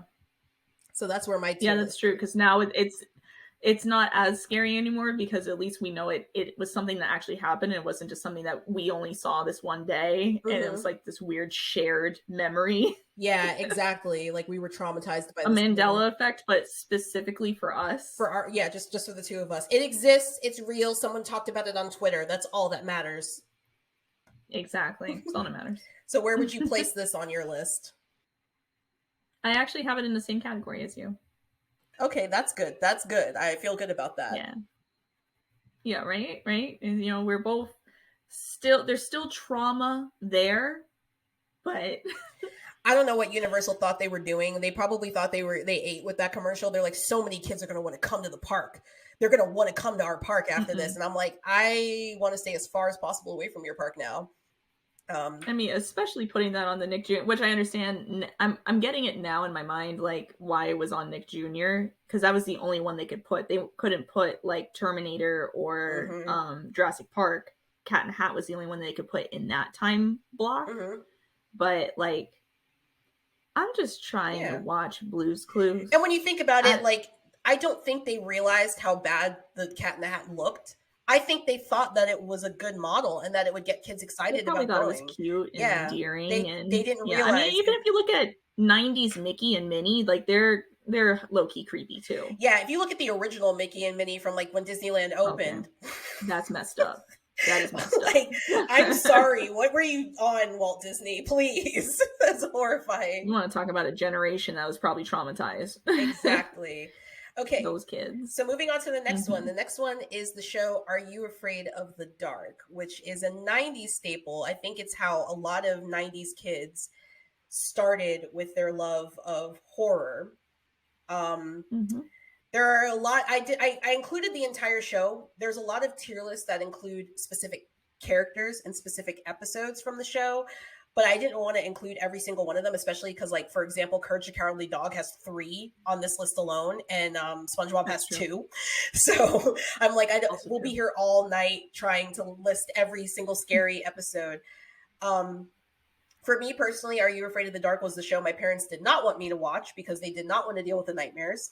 And I still snuck and watched it when they were not looking because You're a rebel. I was a glutton for punishment. I was like, I don't know why this is so scary. And I would sit down and watch it and be like, this is actually terrifying. I now need to sleep with my parents. And then my mom would be like, are you serious? And I'd be like, I'm sorry. I'm afraid of the clown. He's going to come get me. So that's but I do actually have a huge amount of love for Are You Afraid of the Dark? So I think personally for me, I would probably rate it in meh. It's not really that scary to me. Okay. Like as an adult now, I'm just like, interest. So I know I've seen the show because you have talked to me about how you would talk to me about like memories of like, oh yeah, remember when we watched this episode? And you would say something to me like, oh yeah, you were so scared of this one. I have zero memory of this show. I do not remember it at all. I know it's a show that's meant to be scary. I don't know the premise of the show, like nothing. Like I have zero memory of it. If you're ever in for they're very short episodes. If you're ever in for like a rewatch, they're on the whole entire series is on Paramount Plus. Yeah, I did see that recently. It's like and I probably will give it a watch. Yeah, and it'll probably be something that when you rewatch it, you'll be like, oh my god, like, you know, I remember bits and pieces. Because even when I went back and rewatched it, there was a lot of stuff I didn't remember. Like, I'm basing it now from a standpoint of somebody who's watched the series like recently, because I started rewatching it like in October. Okay. But like I'm basing it from that premise. If I tried to go off of it based on my memories as a kid, there's really not much I remember as a kid except for the episode with the clown and then the episode that M. Night Shyamalan took Sixth Sense from. That I have heard about. Yes, which is a fantastic episode, but it's a very, very sad episode actually. I will check it out. But, okay. Yeah. Well, when I'm in my feels, I'll but the rest of the show is it's 90s nostalgia. It's not really scary. It's more cheesy, but okay. Yeah, it's fun. It's a fun watch, and it'll make you feel like a kid again. You know, put it on a Saturday night. Yeah. You know, put it on like there you go. Saturday night. Get some pizza and like kick your feet up. Feel like you're. You know what? I may just do that. Mm-hmm. Exactly. That doesn't sound too bad. Because I don't have memory of it though, I have to put it in Why Is This Scary? Yeah, that's fair. So I'm just gonna drag it in there. Yeah. All right. So our next one we have is one I'm sure that you're very familiar with. Yeah. Babyface. He's a homie. Babyface from Toy Story. And for those of you who maybe are not super familiar from Toy Story, with Toy Story, I should say. Oh, I am typing baby. Baby. I'm bringing Babyface up. Bringing Babyface up so I can show him to you guys. This is Babyface. There we go. There's Babyface. Yeah, he's like a spider baby. Yeah. So for many people, this was an absolutely traumatizing moment in their childhood. Was when this thing came bounding out of the darkness and then stood up. I don't really remember having trauma with Babyface growing up, especially because Babyface ended up being like kind of a good guy anyways. And it's just, yeah, he was sweet. It's just sort of like this shot is pure nightmare fuel, and Pixar, wow, you are G's for putting that in a kid's movie. In any other context, this shot would be terrifying, but just knowing that he's like a poor, unfortunate soul that's been dismantled by a child to make up another creepy toy. Yeah, he's like the island of misfit toys. Yeah, you know. So I'm not really all that scared of Babyface personally. So for me, I would probably put Babyface in Why Is This Scary? But this was on a lot of like 90s horror lists that I was seeing. And like people were saying they were terrified of Babyface when Babyface came out. I have to agree with you there. I mean, I very much loved Toy Story growing up. That's why I said you were very familiar with it. I was very obsessed with it. So yeah, I mean, Babyface for me, I love the guy. You know, he's there to help. He's there to save Woody and Buzz, and he never disturbed me as a kid. So yeah, I'm also going to put him in Why Is This Scary? Because why is he scary? He's a good guy. He's cute. Like, yeah, I know his design is a little bit creepy, but that's judging a book by its cover, and we don't like to do that. Yeah, exactly. Except when it's Cat in the Hat. Except when it's Cat in the Hat, then he can just absolutely get out of here. We do not want him in this house. No. All right. So the next one on our 90s nostalgia trip that we're taking is Slappy the Dummy from Goosebumps. My boy. And I will be completely honest. I hate ventriloquist dummies. I don't hate them because of Slappy. A lot of people are like, "Oh, I hate Slappy." I hate ventriloquist dummies because of Slappy. Like, I actually just hate ventriloquist dummies. I think the whole art is terrifying. But here's what Slappy looks like for those of you who are curious, have never seen Goosebumps. I don't even remember. I remember reading this book, like the books, but I don't remember the show. And I just never really found, I find him creepy just because he's a ventriloquist dummy. It has nothing to do with his character in and of itself. I still don't like ventriloquist dummies. So I'm going to probably put Slappy, for me, I'll put him in, like, I can see why this is scary. Because I still hate ventriloquist dummies, and they can just go somewhere with themselves. Slappy's my homie. As I explained earlier in this episode, without knowing that he was in this. Yes. So that's dope. Yeah, that was like the first few Goosebumps books I ever read was the whole Slappy series. I think there's 3 in total. I love that. I wasn't a big reader as a kid, so for that to get me reading, it was a pretty big deal, and I was really into it. Had me like a bit creeped out at times reading it when I was younger, but not enough for me to put the book down. And also, I mean, you were there for my magician phase as a kid, where I wanted to be a magician really bad. Oh yeah, I remember. I think we put on a magic show together. We did, and I wrote a play. I also wanted to be a ventriloquist. Yeah. Yes, you wrote a play. That's right. I did.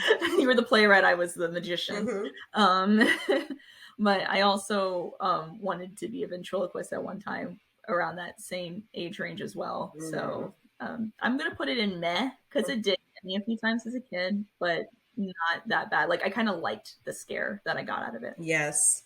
And it segues perfectly into our next one, because our next one is the Goosebumps dog. I have such a deep-seated hatred for this picture. It's so cursed.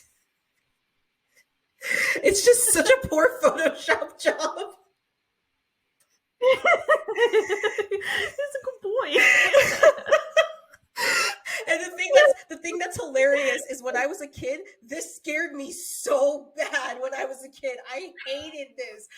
Every time I would watch Goosebumps, I had to look away from the screen when they showed the dog. And now looking at it, I think it's hilarious. It's so cursed. He kind of looks yassified a little bit.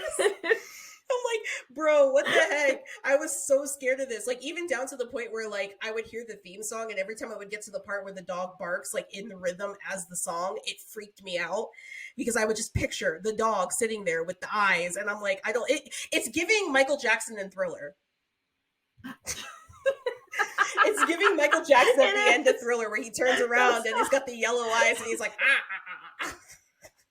No. Okay, that should have been on the list, though, because this dog did not scare me as a child. I'll tell you why in a minute. But Michael Jackson at the end of Thriller terrified me. The only reason The only reason I didn't put the Thriller video on here is because that is 80s. And it didn't. No, yeah, I know why. The 90s and 2000s. But yes, the Thriller video absolutely terrified me as a child as well. And I used to hate that because everyone would talk about how great his dancing was. And I'm like, well, I can't get past the beginning where he transforms into a wolf. And I still have deep-seated trauma of that one time where I was at your house and your entire family was watching the video, but in different rooms. So every room I went in, there was Michael Jackson transforming into a werewolf. And I was terrified. I was like, I just want to get away from this video. And every room I go in, someone's watching Thriller. I was like, I was in the living room. Your mom was watching it. I go to your parents' room. Your dad's watching it. I go to your brother's room. He's watching it. Go to your sister's room. She's watching it. I'm like, bro, what is happening in this household? Like, we were Michael Stans. Couldn't you just go in one room and watch it in one room all together? Why is everybody watching it on individual TVs? No, separately at all times. That is something you experience alone. I guess, man. So for the sake of nostalgia, I mean, I'm not going to put the Goosebumps. Oh, you said you were going to say why the Goosebumps dog never rated. Oh, so. Yeah. Okay. So Goosebumps dog. So the Goosebumps show, never saw it as a child, could not find a place to watch it as a kid, because by the time I got into Goosebumps was like 2003, 2004 was when I started reading those books. And it was no longer on the air, at least not on any channels that we had available to us. So I did not see the Goosebumps TV show until it was on Netflix and I was in high school. Gotcha. So Goosebumps dog didn't scare me because I was a high schooler at that point. Well, I will say this. You actually did watch Goosebumps when you were like really small, because you used to watch Goosebumps with me when you were like really small. Shut the front door. You did. You used to watch Goosebumps every time that we would I would come home from school and I would go to your house with stay with you and your mom for the afternoon. Yep. We would watch Goosebumps. Oh wow, zero memory of it. Yeah, I figured as much, but oh, that's good to know. Yeah, but you were never scared of it. You're never bothered by it, which your mom was surprised by. But you were never bothered by it. I think you were. I don't think you were really paying attention to it most of the time. Because I just remember there was one time where we were dancing to the theme song. Oh, and that was the other part, which this is all going to sound weird. So I knew there was a Goosebumps TV show because they always advertised it at the back of the book when I was done reading it. But I never knew the theme song, so I had made up my own Goosebumps theme song in my head that I would sing every time I opened the book to read more. And it was a rock version, and I'm sorry to everyone out there, I was viscerally disappointed with the actual theme song when I finally heard it in high school, because it was not the rock version that I made up in my head. Oh my gosh. Yeah, no, that theme song is it slaps to me, but I'm going to put this in kind of funny to me. You know what? I got to put it in kind of funny to me as well. Yeah. I put it with kind of funny to me because it's hilarious now. It scared me so much when I was a kid. I couldn't even look at it. He's yassified. He is this dog. I love this dog. He's a good boy. Okay. Yes, he is absolutely a good boy. All right. I'm very curious on this next one because I'm not sure what this is. I don't know if you're going to be you probably won't be as familiar with this. The only reason I added this one on there is because this one was on a lot of the nostalgia lists that I saw. And I actually do have some memories of this specific one. And our producer knows exactly what I'm going to talk about when I bring it up. But It's a Nemesis from Resident Evil 3, the original Nemesis. Okay. So, a lot of people had this on their like 90s like childhood trauma list. Like a lot of people, I guess, had the same trauma for this specific game. And I never liked Resident Evil growing up when I was a kid, and it's funny because I absolutely love Resident Evil now. It's one of my favorite things in the entire world, to the point where I'm like, one of my next tattoos I want to get after we eventually get ours is the Umbrella Corp symbol, because I just love Resident Evil that much. It took me a long time because I was so scared of this game because just it was one of those things where the opening menu used to terrify me. And now I find it hilarious because there's a YouTuber I watch that has memed the opening of that like a few times, and it's hilarious to me. But I used to be terrified of the opening. And then Resident Evil 3 came out. And I have very vivid memories of watching my sister play this game for the first time. And you know how my sister plays horror games. She screams the whole time. Yeah. And I just, it's iconic. I still have a very core memory of watching the Nemesis reveal in this game, which I think is so much better than the remake of Resident Evil. They did such a bad job with revealing him. He just kind of shows up in the beginning of the game, like punches a hole through the wall, and it's like, I'm here, and it's like, nah, you got to build up to that. You can't just like throw him in our face. But yeah, he jumps down and proceeds to decapitate someone, and then turns around and just like does his iconic stars. And I was watching from behind the couch at that point. I was literally like back behind the couch, like terrified. And this man scared me so bad when I was a kid. But unfortunately, he's going to go, for me, he's going to go in the meh tab, because now, because I've played Resident Evil 3 Remake, because I've seen so many people make jokes about Nemesis. He's basically a giant meme within the Resident Evil fandom. I just find him hilarious. I'm more scared of Mr. X, who is like equally a big imposing guy, but you know, has a normal face. He's just blue. I'm more scared of him than I am of Nemesis. Nemesis was just the menace in Resident Evil 3. He was just annoying. It was like every time you get going, it's like, oh, and here comes Nemesis, ruining my day. Thanks for that. He's going in why is this scary, because I'm not familiar with him, and he's not familiar with me, and we really don't have a history. So we don't have a history. We're like, I don't know who he is. But I respect him, and I respect what he's done to the generation. He absolutely has. He's done a lot. All right, so this next one, oh boy, this next one, that's all I can say. This one I know is going to like bring it back. So this next one, I'm trying to get the picture, but it's taking forever to load. I had this exact model. I know you did. Well, I didn't. Sorry, my mom did. I wasn't allowed to touch it. All right, let's see if it'll do it. Okay. Not salty. The Furbies. Furbies were on a lot of people's lists of like terrifying childhood nostalgia. They were on a lot of people's lists. This actually was something that originally did not scare me. It did not scare me till my Furby started malfunctioning, and it started to talk. Even when it started to do the thing where you would hold it up. So if you held it upside down and you shook it, it would just start laughing, and it wouldn't stop for a while. I remember. And it terrified me when it did that. And I don't like Furbies. I think that they are cursed toys. I was very angry when they brought them back. I was like, why are you doing this? You're bringing monsters back into this world. And I know that people like to say, oh, but they're like the Gremlins and they're so cute. But I'm like, no, nothing is cute about them. They're cursed toys. And I just do not like them. So because of that, I'm going to put Furbies at still scary for me. Okay. All right. Still scary. For me, we had a Furby in the house. It was one of these weird moments where my mom's like, no, this belongs to me. And I'm like, all right, bro, like weird flex, but okay.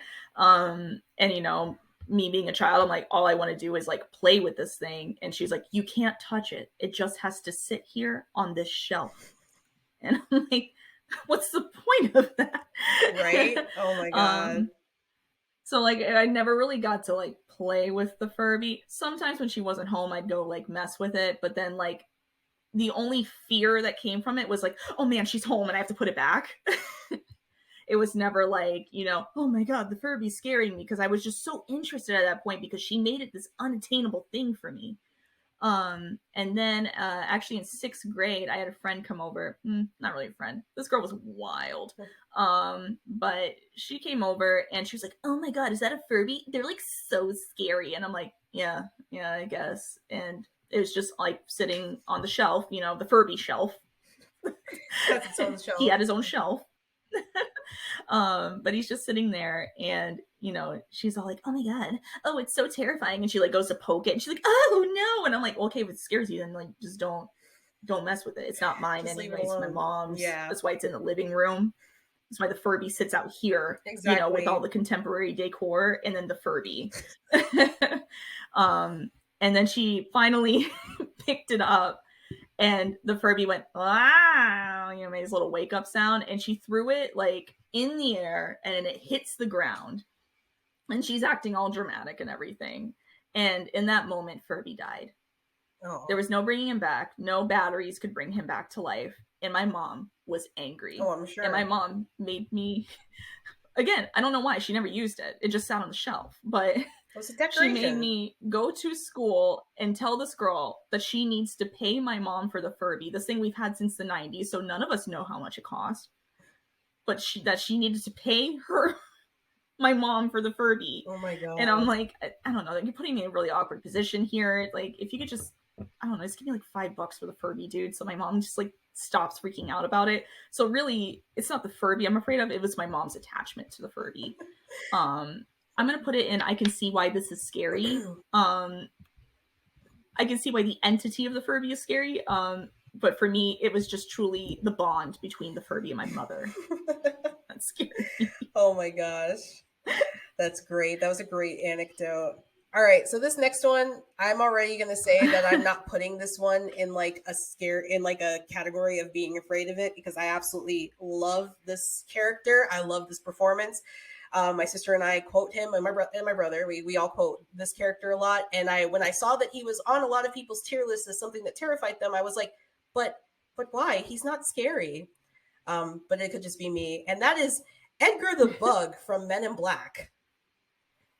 Specifically in his human form. Yeah, I don't see why this one is. I don't either. Yeah. I love him. I love when he's walking around like, whatchamacallit.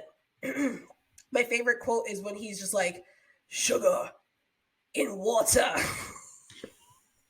Yeah. I love that. I put my hands on my head like this. Like, it is a very creepy performance when you think about it. Like, Vincent D'Onofrio killed this performance. Like, he did not need to go this hard for Men in Black. Like, I mean, like, I love Men in Black. The first Men in Black movie is like 90s, like, it's so peak good. 90s cinema. It's my introduction to Tommy Lee Jones because, you know, obviously he was only in things that I could not watch at that age. So it was my introduction to Tommy Lee Jones. Of course, you know, it had Will Smith in it, which he was like the 90s darling, you know, at the time. Yes. And like, and I have no idea who Vincent D'Onofrio was, but he absolutely ate this role. And I just don't understand why people were so scared of it. Cause it's like prime peak character acting, the way he acted like he wasn't right in his skin, and the way he walked with that gait and he just like dragged his leg, and like the way the makeup looked where his eyes, like one eye is bulging more than the other, and like just not like normal. Like it's awesome. It's awesome. Like I think it's the coolest thing ever. And I always have. I was more afraid of him when he was in his bug form, like at the end when he was just a giant like cockroach. But like as the human form, nah, he was fine. He didn't bother me. So for that, I am putting him in. Oh, I stopped sharing my screen. I didn't mean to do that. Oh, oopsies. That's okay. So for that, I'm putting him in Why Is This Scary? Because I just don't see why he's scary. No, same. I have him in the same category actually, just because he was like a funny character. Like I don't know, I thought he was funny when I watched the movie as a kid. Like, haha, this man's moving around all weird, and you know, like whatever. I mean, '90s. I was basically a toddler that whole time, so like you know, whatever a toddler would think is funny. Yeah, exactly. Like, now I'm Gucci. No, I'm not scared of him. Yeah, you know, he's just funny. You know, he's the comic relief, I feel, in some ways, and yeah, you know, absolutely holding it down. All right, he's holding it down. We're not going to linger on this next one too much because I already know that it's like your kryptonite. So the next one is Pennywise, the original Pennywise from It the Clown. It the Clown. Wow, from just It, not It the Clown. It's because I used to say it all the time. Yeah. That's how I would refer to him. Yeah, we're just gonna go ahead and just drag this into still scary. She's made her thoughts very clear on this in a previous podcast, and she still finds it terrifying. I am going to put him for me in the meh category. Because I personally just don't find him all that scary, but like I understand why many people do find him scary. Just pure terror. So this next one is another one where I was kind of shocked that so many people are terrified of this because I always found this hilarious. And it's the Return the Slab scene. King Ramsey. I always found this scene hilarious. It's one of my favorite episodes of Courage the Cowardly Dog. And every person I talk to that grew up with like her watching Courage the Cowardly Dog is like, this episode terrified me. It traumatized me. Like, this is the reason this episode is the reason I had trouble sleeping and I had to sleep with my parents. I'm like, I mean, it had a banger of a song in it. It was like really? King Ramses, like it had a banger of a song in it. Like that traumatized you. I'm like, honestly, Courage the Cowardly Dog has a ton of trauma, like a ton of scary stuff in it. Mm-hmm. But this was not one of them. Like, this just was not scary to me at all. I love the return the slab or suffer my curse. Like, I love the way he sways. Like, I love the art style. Like, I didn't find him scary. I was like, why are y'all out here like on everybody's like, you know, oh, back in the 90s or back in the 2000s, like this was like, I was terrified of this. I couldn't watch this. I'm like, really? I think I understand because of the animation style that they used for him in this part. Mm-hmm. And with it having such a clear contrast to everything else and him being like, this animation style already makes things look kind of creepy, but then added on to like putting a creepy, like animating a creepy thing in that style and just throwing it into a Cartoon Network show that comes on at like 8:30 when you're like sitting getting ready for school on the couch, like eating. Oh, well, actually I was thinking at night you're eating your kid cuisine. I always watched it. I always watched it in the mornings. It always came on when I was getting ready for school.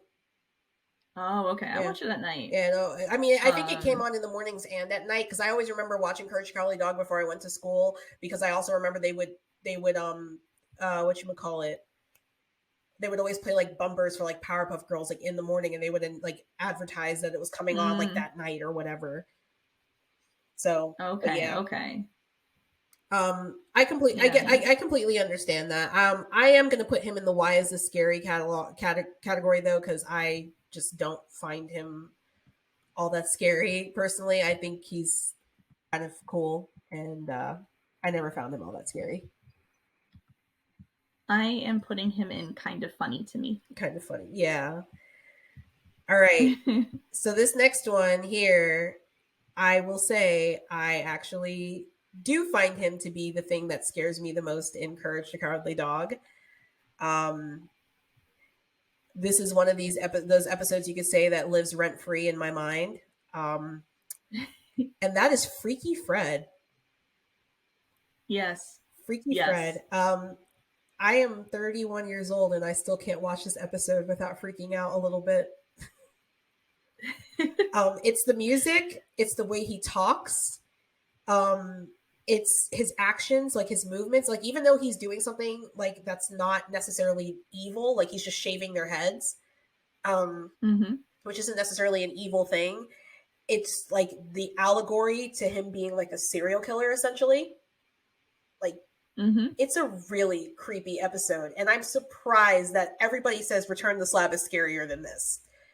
I'm like, you got to watch it through adult eyes, because even as a kid, this creeped me out. But as an adult, it creeps me out even more, because I'm like, this is basically a serial killer story, but they're doing it for children. So they're like, oh yeah, he's shaving their heads. I'm like, he's not shaving their heads. He's killing them. He's not shaving he's their fully heads. Like, he's doing full Sweeney Todd. Like, yeah. I'll tell you exactly why this is such a scary episode, because this episode is, I believe, the only one that's not from Courage's perspective, and it's fully from his perspective. Yes, I totally He's narrating it. We see everything from his side, and so the formula of the episode already feels so different from your traditional Courage the Cowardly Dog episode, where you're like, I don't have my like comfort thing, which is courage. Yeah. Like, where is he? I need him here to get through the episode. The normal music that plays during Courage episodes isn't playing during this one. They were replaced with a really creepy song that just echoes in the background. So it's just like they took away your security blanket that exists in Courage episodes that gives you the courage to watch every episode of this like weird creepy kid show, and they just strip you of all of that, and you're just left with like this guy that you don't know, and he's creepy. And also you are essentially watching Courage be tortured throughout the episode too. Yes. Because he's being locked in the room with Fred, and Fred is shaving him, and he's screaming bloody murder, and you're like, this is horrifying. So like, I genuinely think this is one of the most terrifying episodes of Courage the Cowardly Dog that has ever aired. I don't know how they got away with airing something like that, like for kids. And to find out, like when I went back and I was rewatching Courage the Cowardly Dog when it was on HBO Max, like to find out it's literally the second episode in the entire series. Yeah. I'm like, how on earth did y'all continue to air this show after that? You got greenlit for season 2 after that? Because like, I would have been like, nah, we got to cancel this show. Get it out of here. We get many complaints. And I love Courage the Cowardly Dog, but that still like gets under my skin. To this day, I'm still terrified of the episode with Fred, to the point where like, when I have gone back and rewatched Courage the Cowardly Dog and I get to that episode, I find myself skipping over it. Like, I'll watch the first part of it, like whatever the first episode is in that, and then when it gets to Freaky Fred, I turn it off and go to the next episode. I'm like, I don't care. I know I'm 31 years old, but I cannot watch this. It scares the crap out of me. Still, like, more than any horror movie I've ever watched, this episode of a children's show has me down that so bad. Like, I'm so scared. So it's still scary to me, and the top of my tier list. It still absolutely terrifies me. I am still creeped out by Freaky Fred as well. I have him in. I can see why this is scary, because I can sit through the episode and, watch it and appreciate it for what it is. But yeah, that's the only reason why. Yeah. All right, so the next one, I didn't know this one had a name. It's called The Bugle Monster, but this one was on a lot of people's tier lists for being terrifying, and it's in the episode where Courage is going through the perfectionist lessons to learn how to be the perfect, to basically like going to charm school. And he falls asleep and has a dream, and this thing pops up and is like, "You're not perfect. What is this thing? What is this?" So it's like a weird, again, we're using a different kind of animation style for this thing, so already makes it creepy. And mind you, I just want to say it right now, this is in my still scary category. Yeah. Because this freaked me out then, and it does still freak me out now, but for different reasons. It's a weird like fetus bugle hybrid thing. It just, I don't know. Somebody made this in animation school when they're just putting together like this weird crap, and they were like, let's just use that. Like, let's just throw it in the show that we have now. Like, absolutely. And thank you for ruining my life.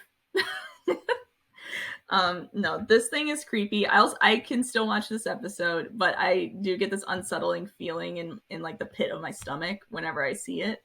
But that is truly because of what he says. You're not perfect. And I'm like, okay, so not only are you going to creep me out with how you look, but you're also going to go ahead and you're just going to prey on like all my internal fears of the fact that I'm not a perfect person. Like, you're not perfect. And I'm like, okay, so he's putting me down and he's terrifying to look at. I think the reason why like he doesn't bother me as much with like the "you're not perfect" because I'm like, look who's talking. Look who's talking. Look what you look like. It's that little other arm too. I don't like that little arm. And then why he got the face of a man? Yeah. And he a fetus. I can put this in whose like womb is he in? I can put this in. I can see why this is scary. It doesn't personally scare me. It didn't even scare me when I saw it in the episode.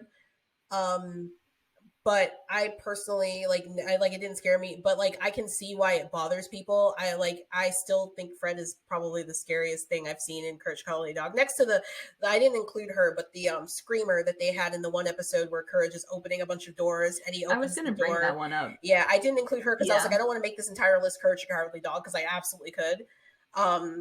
So yeah. I just picked the three most popular, but the screamer was probably like the second scariest thing I've ever seen in Courage the Cowardly Dog because that was like a jump scare at 8 o'clock in the morning while I'm eating my breakfast. I'm eating my Eggo waffles and like she's just playing the violin and then she's just like, ah! And I'm like, no, like, I'm eating. Can we chill? Mm-hmm. Yeah, I was gonna say it as an honorable mention for sure, but I'm happy we're mentioning her now because why would you put a jump scare in a children's show? Exactly. So if she was here, she would be in Still Scary. She would be in Still Scary for sure. But, exactly. Even though I know it's coming, I'm still never ready for her. Never. So what did you put this thing in? Oh, he's in my Still Scary because it's like I get that same feeling like inside of me when I can watch the scene, but I get the same feeling as when I was a kid where like the hair on the back of my neck stands up for a second. Mm-hmm. And I have like memory of like just sitting down watching the show. I have my strawberry milk and then they like flash to this guy and he does like, "You're not perfect." And then like Courage screams and I like had that like my heart dropped into my stomach feeling. Mm-hmm. And then I just went ahead and just kept drinking my strawberry milk. But it, in that moment, it scares me. Yeah. All right. So then the next one that we have is I personally don't find this very scary, but it is the Klasky Chipo ending screen from the Rugrats. A lot of people find this really terrifying for some reason. I guess because like Nickelodeon did a lot of stuff like this. It didn't bother me. True. Growing up, if I were to put it on a tier list, on the tier list for me, I would probably put it in meh. It's just kind of like meh. I'm also putting it in meh. It's not that scary to me. It's just kind of like eh. Like, it's a face and it does things. Yeah, it's like made of paper and then there's real teeth and I don't know. This was used so often in Nickelodeon that Yeah, exactly. It's not really all that scary. Okay, so moving right along to the next bit of childhood trauma. I'm trying to bring it up, but my computer is like running super slow. No, it's okay. You can take your time bringing this guy up because I know you're going to do the voice. So I am a Rugrats baby, and I mean that literally. I was born the same day, month, and year that Rugrats came out. And so Rugrats is a big part of my life. And this asshole here, there's no other way to put it, ruined my life as a child. Why on earth would Stu Pickles make this for his child? What is wrong with him? Why is Stu like this? Someone needs to take his kids away from him. Well, no, I agree there too. No, Stu and Dee Dee, they're the worst parents ever. I mean, come on. And then also there was a video game when I was a child of the Rugrats called the Rugrats Search for Reptar, where you got to play within the episodes of the show. And this particular level with Mysterious Mr. Friend terrified me. Absolutely terrified me as a kid, because here's this guy with his, and the thing is, like, in the level, you start out by only fighting one Mr. Friend, and you have to throw like little bouncy balls at him to make him explode. And then it just multiplies. There just starts to be more and more and more until it's like, I think there's like 3 or 4 chasing you. And there's not very many places you can go. You are in the basement. You are Tommy Pickles trapped in the basement, running around from these things that are going like, "I'd like a hug. Hello, my name is Mr. Friend." And I'm like, I am going to, like, I hate this level so much. I had such a hard time beating that level when I was a kid because I was so scared. Like, it was like, who needs horror games when you could just play the Rugrats game? And we were both sitting in front of the screen. We're like, "Mr. Friend, Yeah. And I think like maybe like 5 or 6 years ago, we played it again at your apartment.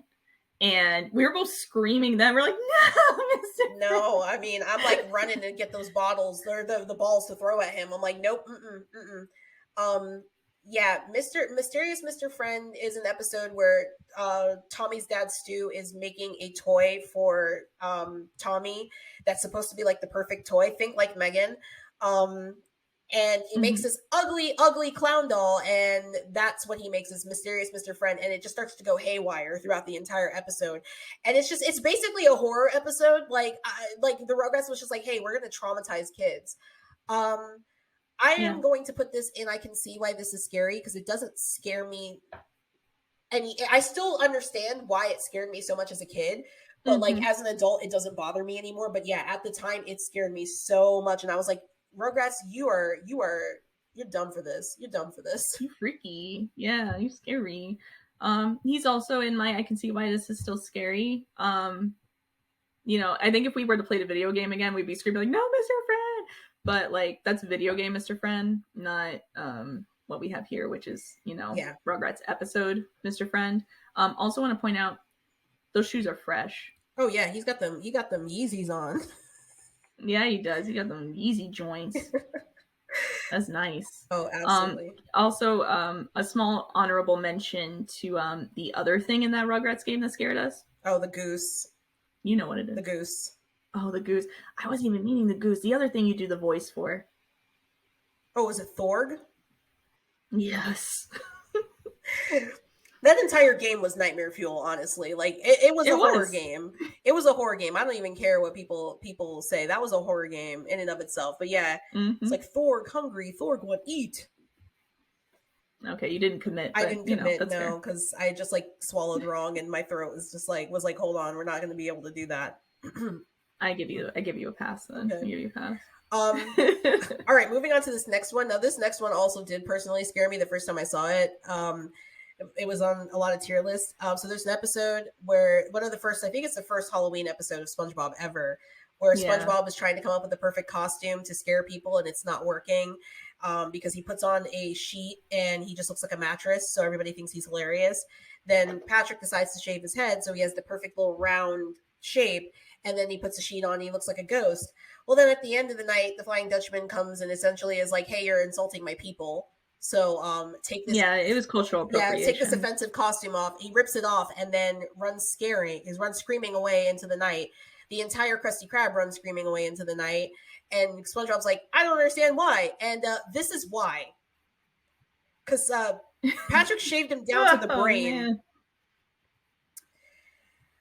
And it scared me the first time. Patrick ain't your real No, and this scared me the first time I saw it. It actually terrified me the first time I saw it when I was a kid, because I was not expecting it. Again, it was one of those moments where you're just like watching an innocent kid show, and then this pops up. So, yeah, it scared the crap out of me when I was a kid. I am probably going to put him in the I can see why this is scary tab, because I'm not scared of it now. Like, I can watch an episode and not have any problems now. But back when I was a kid, yeah, that was like a jump scare to me. Like when they finally cut the camera to SpongeBob and he's just standing there smiling and he's just a brain on a stem. I was like, what the heck? No, yeah, absolutely. I mean, I also remember seeing this and kind of jumping out of my skin for a second. I think I was eating McDonald's. I'm always eating when I watch TV. But I have him in Kind of Funny to me. Yeah. It was one of those things as a kid I had to learn to like laugh. If I just maniacally laughed at it, then it wasn't scary anymore. Yeah. And yeah, no, he's kind of cute to me now. Yeah. I'm like, I can see why this is scary. I mean, the idea of somebody just being a brain is pretty scary. But, yeah. No, that is, I mean, if anything, Patrick should not have, he shouldn't have any sort of barber tools on him. No, that's what's scary. That is very scary. All right, we're almost to our last two. So this next one is from Who Framed Roger Rabbit, and it is the reveal of Judge Doom at the end with the cartoon eyes. And right off the bat, I'm going to say this never bothered me as a kid. Never bothered me at all. Really? I didn't find it scary. I thought his eyes looked really fake. So it didn't really. I think the worst part was when his eyes popped out of his skull.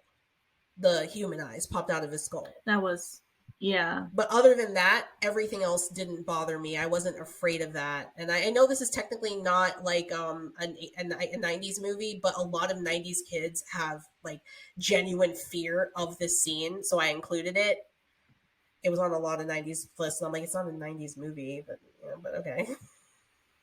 Yeah. I'm actually going to put this one on Still Scary for me, because this one did scare me a lot as a kid. I don't like the fact that they kind of like melded together the two art styles, as in just like live action animation on this one person. Yeah. And it was just kind of like I don't know, kind of like an uncanny valley. Yeah. I don't know if that's like the right wording.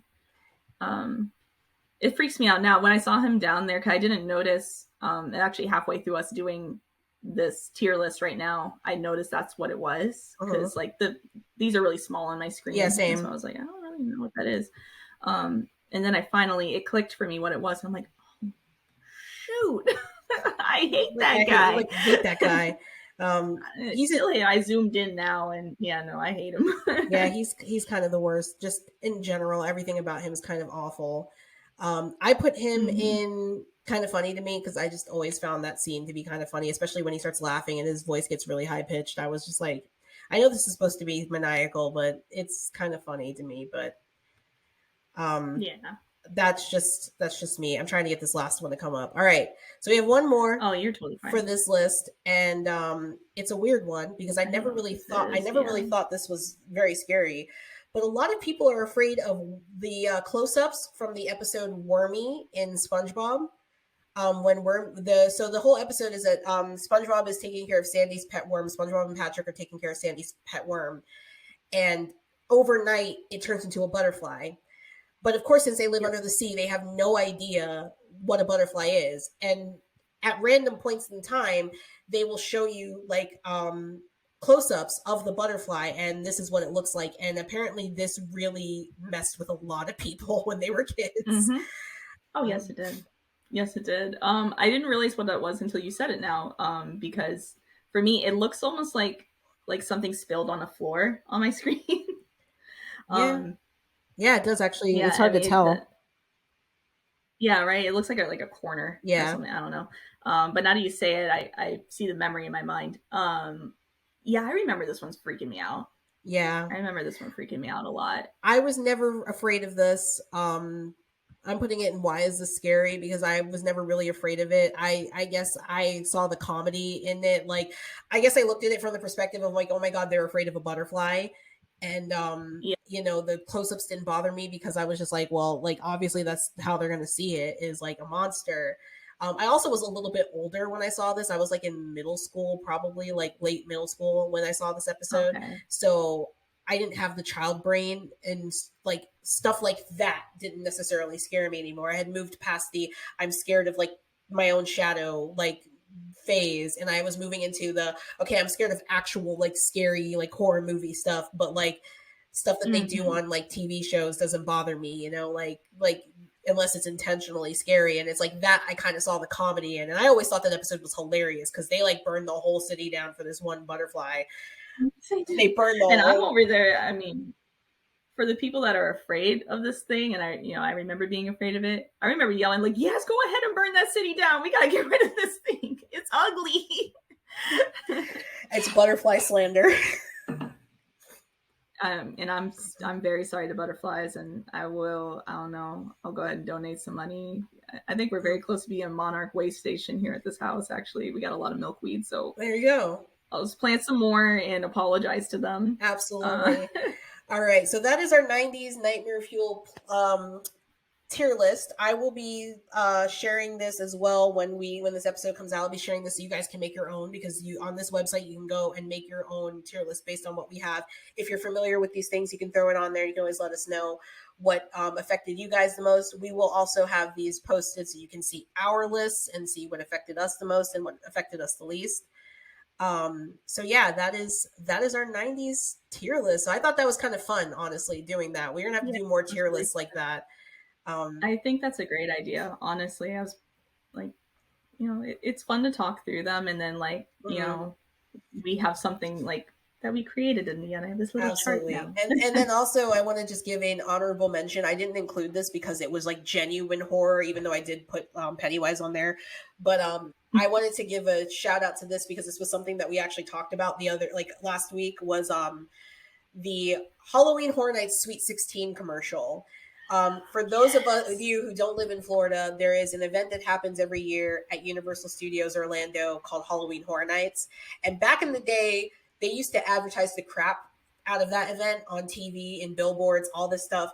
Nowadays, yeah, they do advertise a lot, but it's mostly like social media, and you can kind of avoid it a little bit easier than you could. They had a 16-year anniversary, and it was the first year they were doing it back in Universal after they switched it from Islands of Adventure. They brought it back to Universal, and they were throwing a Sweet 16 birthday party. And we happened to go to Universal. We were obviously not old enough mentally to handle Halloween Horror Nights. But we went to Universal during the time that they were running the event, and they had the commercial playing on the big Center's Dome in the City Walk. And we were like obsessed with this commercial. We were obsessed with it. We stood there and watched it while we waited for our parents to get out of the bathroom. Like our dads were in the bathroom or something. We stood there and watched this commercial every time it played through. They would play the happy birthday song. You had all the icons walking with a cake, and there's a guy in like a glass coffin, and then they're all hovering over him with the cake. And then one of the icons pulls out a meat cleaver and then swings it down like he's going to cut into the guy. And then it would be like, get your tickets for Halloween Horror Nights Sweet 16. Universal, going back to Universal Studios. And I'm like, you don't have to advertise. We're literally here. You don't have to advertise it. But we were so obsessed with this commercial that we couldn't stop talking about it on the way home. And our parents were like, can you please? We know you're both terrified of this. And then there's me now who hasn't missed a Halloween Horror Nights since 2013. So I'm like, now I'm addicted. What was the best part was on the way home we were talking about it, but we also had I had my Cat in a Hat doll, and then what was it that you had? I had the map from the theme park, and on the front of the map, on the front of the map it had all of the picture of all the icons on it, and yeah, we were basically making up our own story about the Cat in the Hat beating them up. Yeah, we were making our own story, and we were pretty young at the time. We were pretty young, and I was just starting to dip my toes into the horror world, and I was kind of I'm kind of interested in this stuff, but I'm also very scared of this stuff at the same time. And it just kept the interest kept growing, and now here we are. Yeah, the horror podcast. Here we are. Yep, exactly. But yeah, that's going to be it for us tonight. Thank you guys for hanging out with us again. Yeah, so thank you guys so much again for listening to today's episode.